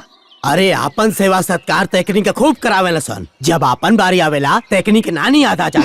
एकदम सही कहानी। हे महाराज, अरे रउआ पीतल के थरिया में ना खैले रही का? अरे पितरिया थरिया छोड़ी, हमरा बरा एकनी के पतलो घट गइल रहे। रउआ लोगन के कपड़ा सिलाई रहल के ना? हाँ हाँ। अरे हमार कपड़ा तो छोड़ी, हमारा बेटा के 3 पीस तय रहे, लेकिन 2 पीस मिलल, 2 पीस दहलसन, और हमरा के धोती दहलन जौना के कोरी ना रहे। बहुत गलत भाई। भाई साहब, हाँ, वो बंधनवा छोड़ाई सोनवा के सिकड़िया मिलल रहे कि ना मिलल रहे? हम बताई ना। गड़ी तो तय रहे लेकिन आज तक ना मिलल। पूरा बुड़बक बना के हमरा बेटा से ब्याह करके हमरा के बुरी तरह ठग लेहला ये तो बहुत गलत भइल। अच्छा बाबूजी, हाँ और काका तय भइल रहे? छोट मोट सामान तो छोड़ा दुल्हन, शादी में 4 चक्का तय भइल रहे। आ 4 चक्का के जगह 2 चक्का देले सन, वो मार्केट के सबसे थर्ड क्लास के। 1 नंबर बुड़बक बना के हमरा बेटा से ब्याह कर लेले सन और हमरा के ठग लेले सन। अच्छा बाबूजी, अब वसूली ना, है ना? अब वसूली। दुल्हन जौन तब न देहला सन तब का दिया सन, तेवे के सरदा भी तो होके के चाही। इहो बात सही बा। लेकिन बाबूजी, हमार बाबूजी ई लोगन के हर श्रद्धा के पूरा कहिए कि ना? रवो कराई ना? कराई ना। कई लोग हमार बाबूजी से जौन जौन चीज मांगले रहनी, हमार बाबूजी हर चीज देनी है। अरे उसे बढ़ के देनी है। रवो मांगी मांगी मांगी। हमारे ससुराल के ना परिस्थिति आज बहुत अच्छा बा। हो गइल बा। केहू के पल्ले करोड़ों होखी मगर बिना मांगे केहू देवे लगा हो समझी जी। सही कहानी है दादी, केहू ना देला। कहावत अब कहावते रह गइल भाई साहब। जमन लोग कहत रहे बिन मांगे मोती मिले, मांगे मिले न भीख। अरे आज के जमाना में बिन मांगले 1 गिलास पानियो नहीं के पूछत छे ना मिली। सही कहली। अरे मांग ली समधी जी, मांगी। मांगे के तो हम कई बार मूड बनौली, बाकी हमार बेटवे नानुकुर कर देवेला। बाबूजी, हमार गोलू के जीजा कब अपना बाप चाचा के सामने कुछ बोले लेका? ना ना ना रउआ काहे सुनतानी जी? अरे बाप बाप होखेला, बेटा बेटा होखेला। अरे समझाई ओकरा के बढ़िया से। आ जदी ना सुने नु तो देव दुगो थप्पड़ मिला के। हाँ और बाबूजी, एक बात ना याद रखिए, रउआ अपना हक खातिर लड़े जाता नहीं तो पीछे बिल्कुल नहीं की हटे के। ना दुल्हन, अब तो पूरा बकाया वसूलबे कर। अति है तो इनकर पाप। काहे समझी जी, कहाँ रहला हमारा आज? यहाँ रस मंजरी पर रस मंजरी खत्म हो जाता हो। बैठा बैठा बैठी। बैठी ए, रुका। हम बैठे लेके आए, हम सीरियस मैटर पे बात करे आयल बानी। अरे महाराज, आज तक बहुत सीरियस रहनी जोन बात करब। यह तना सीरियस रहला के तू लोग फायदा उठेला लो। क्या बात है बाबूजी? ए चुप रह, जब बात हुई तब तोहरो समझ में आ जाई। समझी जी? हाँ। एक बात बताई। बोला। रहुआ अपना बेटा के ब्याह कैली, राउर श्रद्धा पूरा भइल, तो हमरो श्रद्धा पूरा कर दी। कौन श्रद्धा हो भाई? ए भैया, समधी जी के लागत अब ब्याह करे के मन करा। ये उम्र में महाराज। देख लो, रहुआ लोग मजाक के मूड में बाड़ी, लेकिन हम मजाक के मूड में नहीं थे। हमरा यहाँ रहुआ ब्याह कैले रहनी तो 4 चकवा तय कैले रहनी, दहनी मोटरसाइकिल। हमरा के कुर्ता धोती तय कैले रहनी, खाली कुर्ता दे दहनी। सिकड़ी तय कैले रहनी, सिकड़ी न दहनी। बताई हमार श्रद्धा पूरा करी। बाबूजी इतना दिन बियाह भइले हो गइल और तू ये सब का शुरू कइले बड़ा? तो चुप रह। आज तक इनकर बेटा दहेज के बीच में बोलल बड़न, कितने बोला ताड़े? एक मिनट, बात खाली चैन को है ना और गाड़ी का। एक मिनट। अरे रुका महाराज, हला तो के चैन देता ही। ए विवेक, निकाला घर से गाड़ी उनके दे दा। हाँ, ए समझी जी। का भाई? अरे केहू से लेके केहू के दिहल ई कौन से चालाकी बा? हमार बेटा बड़ी मेहनत से हमारी पोती के लिए बनौले ह। अरे तू मेहनत कई के अपना बिटिया के खातिर बनाई। हमें तेला बेला में पड़े वाला नहीं थे। हमरा चाही त चाही, नहीं तो राउर बेटी यही जा रही। तोरा के जाए को जा पिटिया में मानना चाहिए। खाली बेटी दबाव ना। तो चल। अरे ऐसे कैसे जाबा? जाके दिखाओ। अबे कर, रोक के दिखावा। रोक के दिखाओ। चल निकल।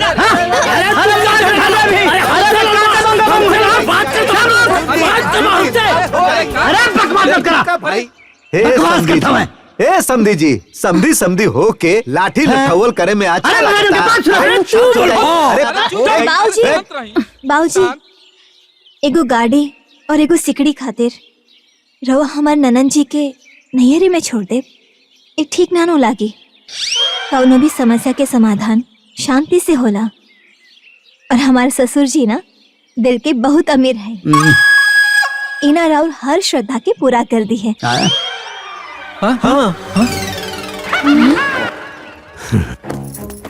हाँ दुल्हन,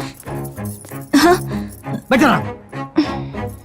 कौन जरूरत रहा ही कहे कि जवन लेवे देवे के हम कुल पूरा कर दे। ओ बाबूजी, अगर दोनों समधियन के बीच में लाठा लाठी हो जाए तो का प्रतिष्ठा रहे? अब बताओ। और सच कहे बाबूजी, जौन तय भर रहे देवे के वो देवे के चाहे। वो बेचारा के दूसर कोनो समधी भी ना है। काहे के समधी, काहे के संबंध। हाँ, ऐसा समधी के गले में हाथ लगा के बाहर फेंक दे के चाहिए। चाचा जी, अगर दामाद जी के सामने उनकर बाबूजी के आप इतना बुराई करब तो दामाद जी के ठीक नानो लागी। बात तो सही है बा। यदि हम रउआ लोग के इज्जत करत नहीं तो रउआ लोगन के हमरा बाबूजी के तो इज्जत करे के चाहिए। का इज्जत कर लीजिए? ब्याह के इतना साल के बाद ये दहेज लेवे का कौन टंकी चलता? अब याद आवता चर्चा का असुना के चैन। बुआ जी, जब तय भर रहे दिवाए के तब दिवा गिर रहित ना तो आज याद ही ना आई। हाँ, ये पॉइंट वाला बात कहलू है दुल्हन। चुप रह। फूफा जी, कुछ ना मिली और ये लोग का करी? ये लोग के इतना औकात बा? हाँ तो अब ये देखेगा बा कि केकर कितना औकात बा। रउआ लोग मत दी, अब हम दिखाओ। अरे इनके देखा, इनके क्या हो गई? इतना दिन के बाद अब जिन निकलल हा, अब दहेज चाहिए सबके। महाराज, अब हमने की दहेज दे के पड़ी? अरे यार तुम पिटी पिटी रो मत भैया। हाँ, हमके तो लागत आनू कौन उनका भड़कावा था। ए फूफा जी, का फालतू बात करत तनी? के भड़काई? सब तो परिवार के लोग बा। देख लो। अरे बाप तो बाप, बेटा भी जारी चला होता। बाबूजी चलिए यहाँ से, ये लो इज्जत देवे के लायक नहीं खे। बात तो आप समझ में आये, ते खाली हमारा बात पे रहो। गाड़ी ते लोग द्वार पे आके पहुँचाई। अरे रवा लोगी का करतानी? ना जी, बात अब औकात पे आ गई बा। हमनी के जाता नहीं। चलिए बाबूजी। बाबूजी बाबूजी बाबूजी बैठी। बाबूजी, यदि रवा लोग ऐसे से चल जाए ना, फिर कुछ दिन बीती, फिर ओकरा बाद परिवार की याद आई, फिर ओकरा बाद धीरे धीरे करके ना सारा मामला ठंडा हो जाए। बाबूजी, रवा लोग कुछ दिन ऐजा रही, जौन जौन चीज मांगले बानी ना वो सब रवा के मिले। मत जाए। ये लोगन के बात पर तो विश्वास नहीं की, पर तू कहा तारू तो रुक जाता नहीं जद दुल्हन।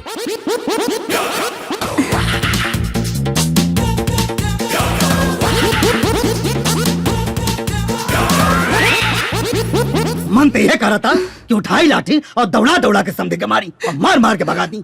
कहो महाराज, शादी के कितना साल हो गए, दहेज के भूत अब चढ़ल है इनके। गजब आदमी हो यार। तू का सुसुक करो तारू?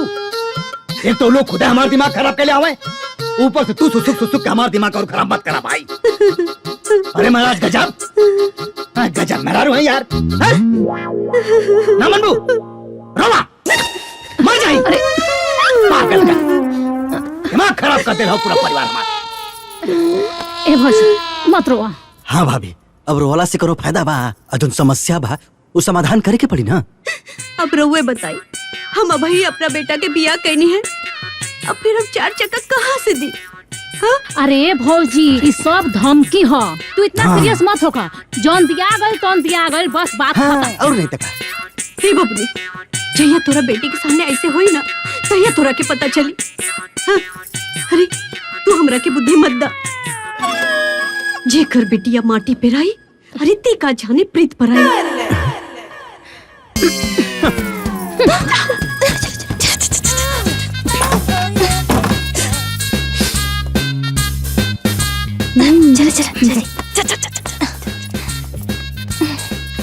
आज पता चल गई कि केकरा मन में केकरा प्रति कितना मान सम्मान बा। देखनिए भौजी केंगा बोली हो? हाँ तो तोहरा का जरूरत रहा हर बात में कि हर बात में लवर कूद ला अरे चुप रही, अपने समाज के नु बोले गनी हो। हमरा का पता बा कि हमरा भौजाई के मन में इतना कुर्सी पाल के बैठल बाड़ी। हाँ तो ससुराल छोड़ के नैहरे में अड्डा जमाईबू तो बेइज्जती होखबे न करी। ए बाबूनी, एगो हमरा घरे देखा कि कितना श्रद्धा कहनी है, एगो तोहरा घरे। अरे तहरा घरे बिटिया छोड़ के बहन के तो कोनो कदरे नहीं हो। और न का बुआ जी, देखी ना बेटी के देवे के तय भर रहे कब और दिया था अब। और फूफा जी, शादी में दहेज देने के बाद तय ना भर रहेगा? अरे तय भइल रहे। रेडियो, घड़ी, साइकिल ना रेडियो मिलल और ना साइकिल मिलल। हाँ अब बढ़नी मारो उहो एगो घड़ी 1 महीना के भीतर भीतर बंद हो गई। हां अचानक तारू हमनी के बियाह में बाबूजी जन मारो के भात खाई आइल ना त तरकारिए घट गई। देखी ना रवा तो माजी से अपन समझ की बात कही नहीं है ना, लेकिन माजी ना एहसास दिला देनी कि बेटी और बहन में भेद होला। तो हमरो दिमाग गनगना गइल बा।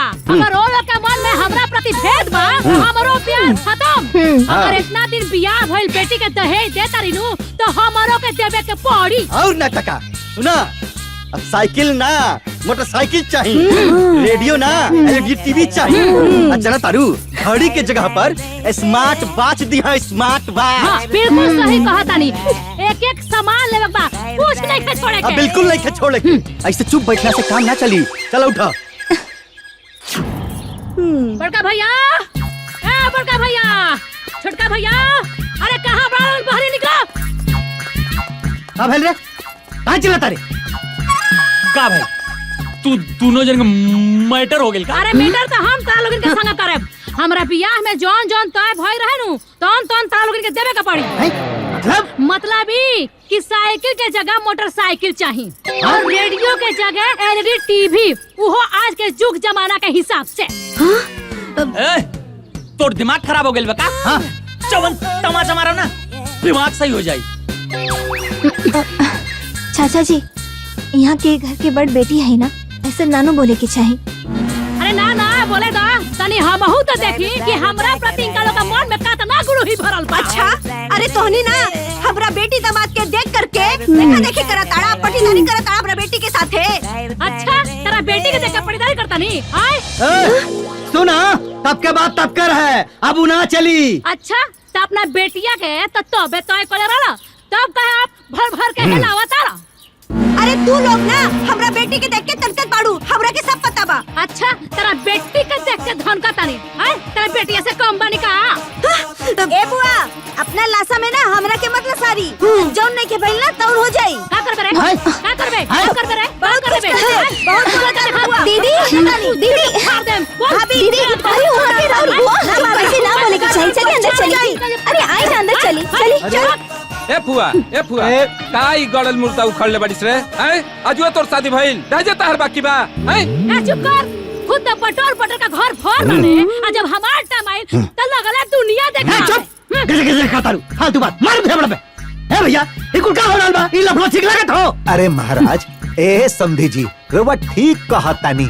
अब बाकीर बहन बेटी के देला से कुछ कम ना होखेला। हाँ बहन बेटी की देवे से कम थोड़ी होला। अरे जौने घरी बियाह भइल रहे अपनी औकात से ज्यादा दहे रानिया। रार औकात रहे का बात लेवे के हैं?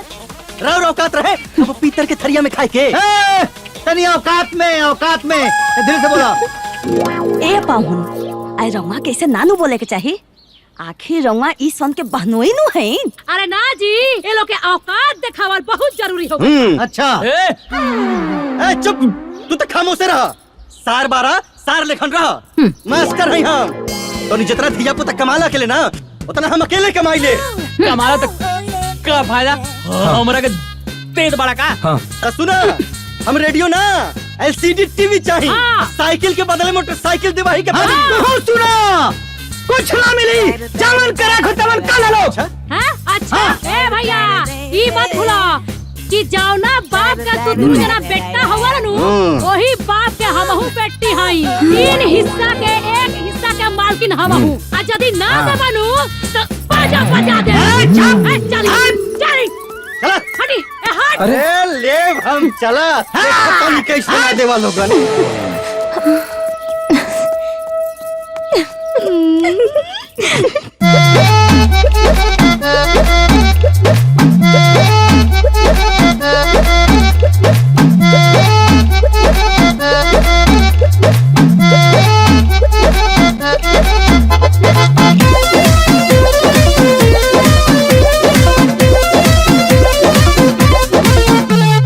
दुल्हन ही दहेज हवे समधी तू मानला, असली लक्ष्मी हमारा तू बेटी के जानला। ए समधी जी दुल्हन ही दहेज हवे समधी तू मानला, असली लक्ष्मी हमरा तू बेटिया के जानला। जितना रहे किस्मत में हाथ ने तो पैबा, ढेर जदी धनवा पे मनवा लुटाइबा त पैसा प बिकाए वाला दुल्हा कहइबा। ढेर जदी धनवा पे मनवा लुटाइबा त पैसा प बिकाए वाला दुल्हा कहइबा। एहो नन्हे दोए जादे जीभ जे डोलइबा, एहो नन्हे दोए जादे जीभ जे डोलइबा त पैसा प बिकाए वाला आदमी कहइबा। पैसा प बिकाए वाला आदमी कहइबा।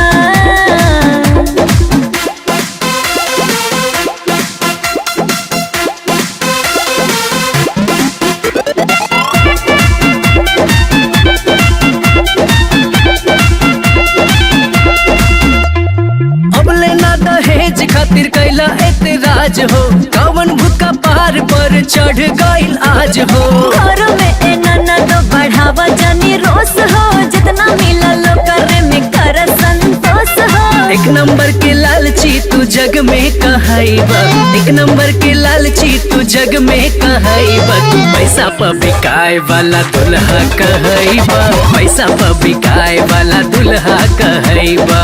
बुझाइल माची।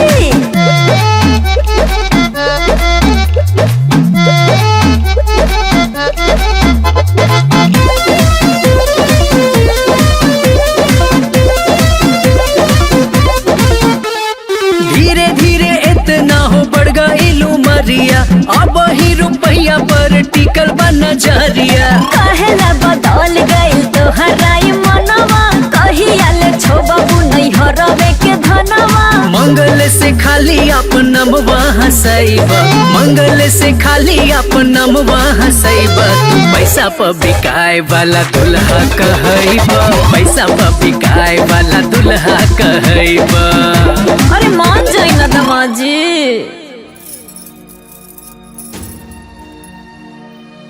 अब चाहे आबाद हुई चाहे बर्बाद, ई सब करे खातिर तो पैसा के बंदोबस्त करे ही के पड़ी ना। लेकिन हम कतनो कोशिश करब तो 18-20 लाख के तो व्यवस्था ना हो पाई। अरे तो 18-20 लाख रुपया हम कहाँ से लाइए दादा? बाबूजी, हाँ हम कुछ बोली का? हाँ बहू बोला। रउआ जमीन पर पैसा उठा ली। हाँ हाँ ना, ये काम ना करे बहू। हमार बाप दादा भीख मांगे खा ले रहे लोग, लेकिन जमीन के एक बीता ना बचलस। हमार हिम्मत नहीं खे काम करे के। हम जमीन पे तो कर्ज ना ले। हमार बाबूजी के भी राउर श्रद्धा पुरावे खातिर अपन जमीन बेचे के पड़ल रहे। हमार बाबूजी के भी उतना ही तकलीफ भइल रहे जितना आज रवा होता। बाकी बात तब प्रतिष्ठा की रहे और बात आज भी प्रतिष्ठा के बा। बात तो सही बा। ना ना ना समझी जी, हम जमीन ना बेच पाए। जमीन बेचब तो हमार कलेजा फाट जाई। अब सही कहा तानी समधी जी। अरे बिल्कुल ऐसा ही हमरो कलेजा फाटल रहे। बाकी हम जमीन बेचे खातिर थोड़ी ना कहा तानी बाबूजी। जमीन बैंक में मोर्गेज कर ली और अपन काम निकाल ली। हाँ बाबूजी, मधु बिल्कुल ठीक कहा तारी। ऐसे तो हमने के काम भी हो जाई और जमीन भी बच जाई। सरवा न जाने कहां से पाता पे दहेज को बोझ चढ़ गई बा। मारे हमारे रोआ दल घरे वाले के। हर बेटी वाला ऐसे ही रोवेला चाचा जी। ज्यादा चिंता मत करी, बात प्रतिष्ठा के बा और बहन बेटी के खुशी के बा।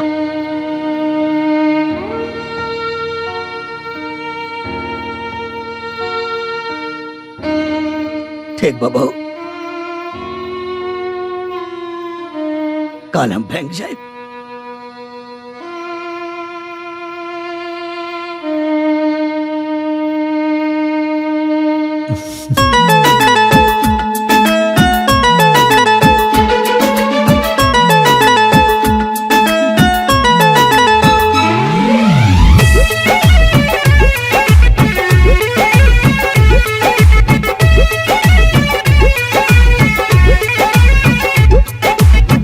दूसरा के दर्द लागेला हाला जी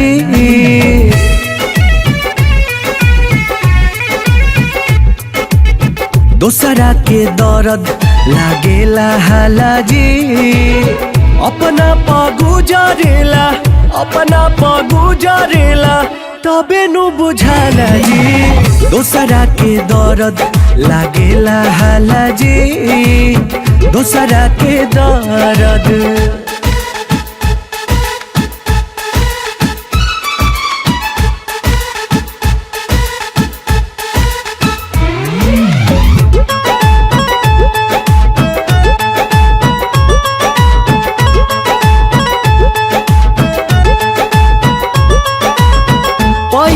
पहिल तो लोग सभे आपन दिखावे होशियारी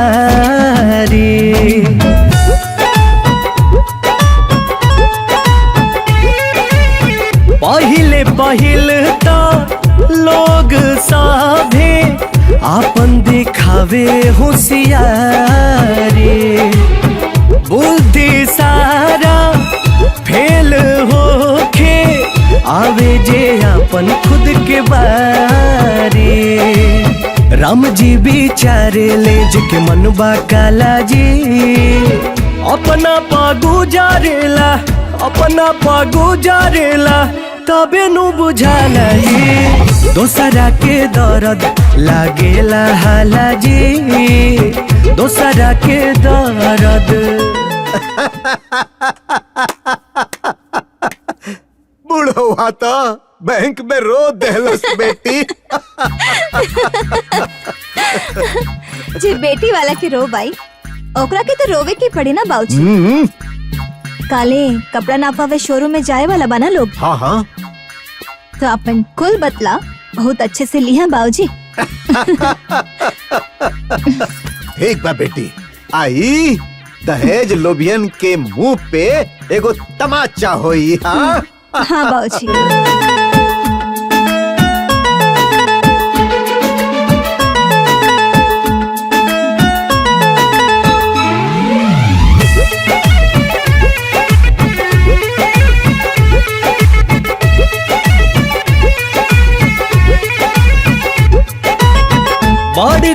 बड़का लोग के पगाड़ी मिनटों में ही गिरेला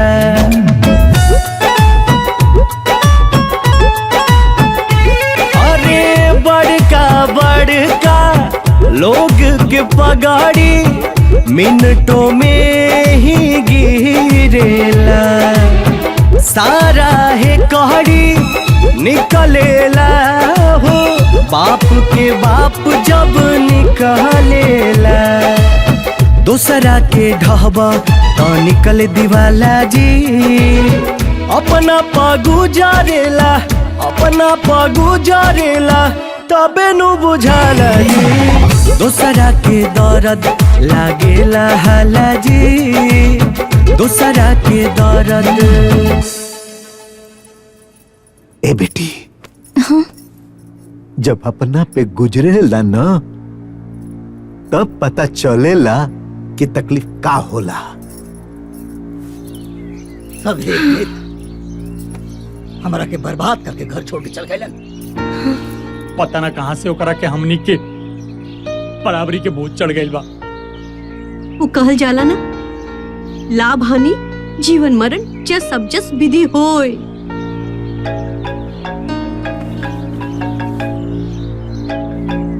अब एक सारे फोन कहाँ आवत हो केकर फोन के होई तोरे बेटी के ससुर प्रणाम समझे जी हाँ प्रणाम हाँ बहुत बहुत धन्यवाद समझे जी जौन रौरा हमार श्रद्धा पुरौनी रौरा से बेसी राउर समझी के धन्यवाद नौका समझी मतलब समझनी ना अरे अगर वहाँ के दहेज के बाद हमार दिमाग में ना डलती तो 10 साल पुराना डूबल दहेज हमरा के कैसे मिला अब की बेरा आए तकारे से आए चले ठीक बा प्रणाम समझे जी आई हो दादा हाय देखी हाँ घर के भेदी लंका ढाए। जेकरा के घर में शरण देनी वही आके हमारे घर लौट डाले। अरे घर उजाड़ के घर में बैठल बा। निकल निकल लठिया दौड़ा के मारे बेनन के हम। चला पूछल जाए।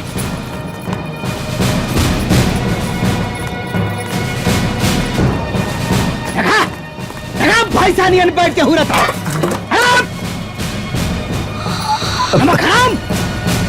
एहसान फरामोश तोहनी के अपने घर में रख के हम एहसान कहनी और तोहनी हमारे घर में राजनीति करना लोग हैं।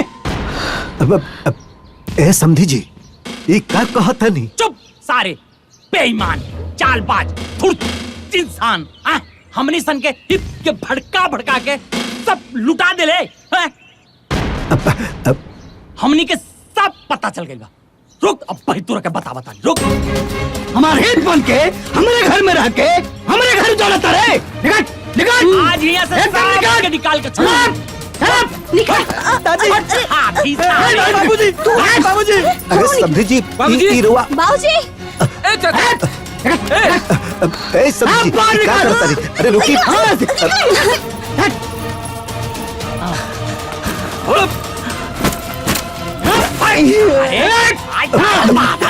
समधी जी बाबूजी बाबूजी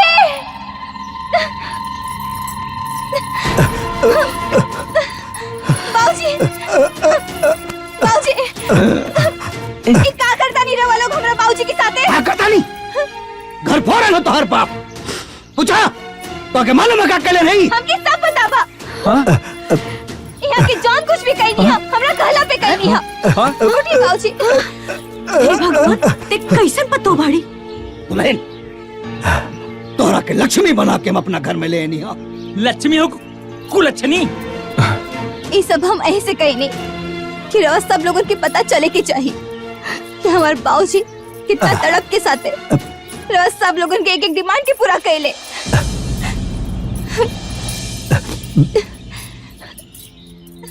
दिल भी एक जैसे होला, दर्द भी एक के जैसे होला, आंसू भी एक के जैसे होला।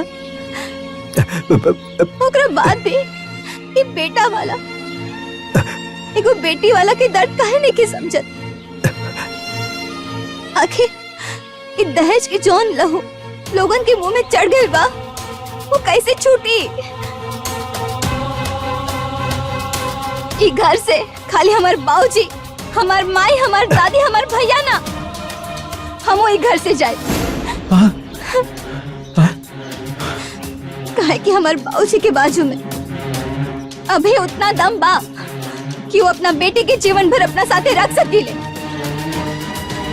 एगो बेटी के कन्यादान देला के बाद भी लोग लाज मर्यादा सब भूल के अपना बेटी के ससुराल में पानी पिए ले, अन्न खाए ले और साथ ही साथ समाज के ताना भी सुन ले। इस सिर्फ और सिर्फ रोज सब लोग उनके सबक सिखावे खाते, एहसास दिलावे खाते। बाकी अब हम ऐसा ना रहा, हमने के जाता नहीं सर। चलिए बाबूजी। मधु, ए मधु, अरे रुक जा।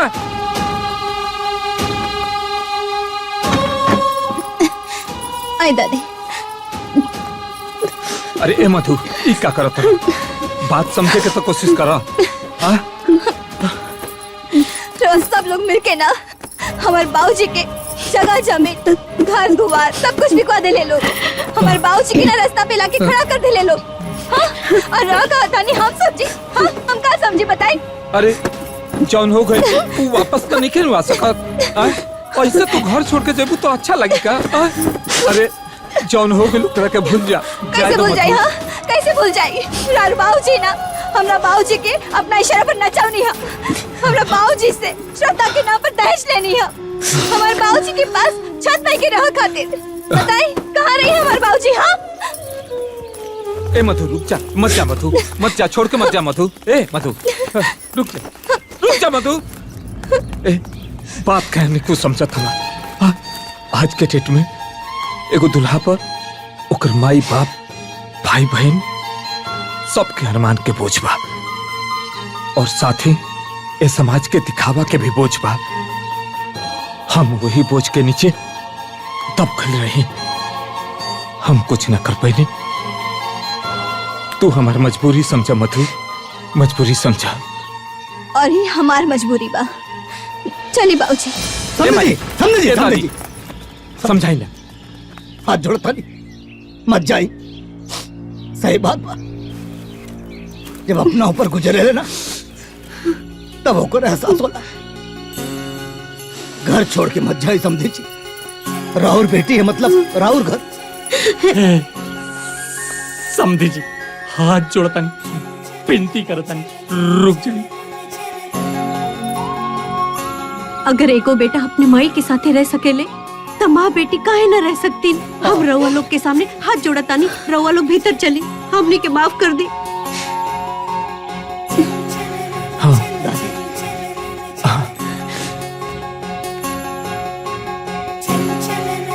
दादी, रहुआ तो हमारे माई की उम्र के बाड़ी। रहुआ सब यहाँ से चल जाए तो हम पाप का प्रायश्चित कैसे करब? घर छोड़ के मत जाए लोग। ए समधी जी, एक तो पहले ही हम अपना बेटी के घर के अन्न खा के गलती कर देले बने, अब फिर वही गलती मत कराई। समझे जी को बात बताई, सारा नियम कानून खाली बेटी खातिर काहे होला, बेटा खातिर काहे ना। हम आज इस समाज के जितना नियम कानून रहे सबके विरोध करता नहीं और रहुआ से हाथ जोड़ के अनुरोध करता नहीं, घर छोड़ के मत जाए। बात तो सही कहा तनी, सब नियम हम बेटी वाले के खातिर काहे, हमनी के राउर के अनुरोध मंजूर बा।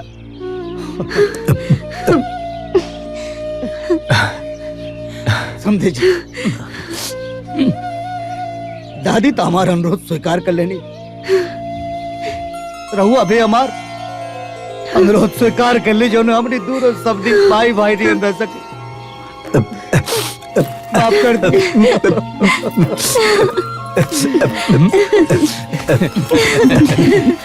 दादू जी, अब तो रुकही के बा, सब कुछ खाना पीना हो जाए, बहुत तेज भूख लागल बा।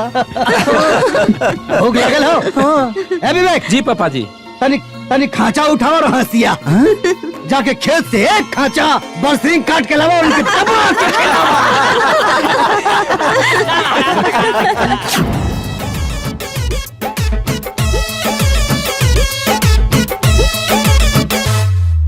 कहल जाओ सुनल जाओ घूमे फिरे चलल जाओ समधी जी।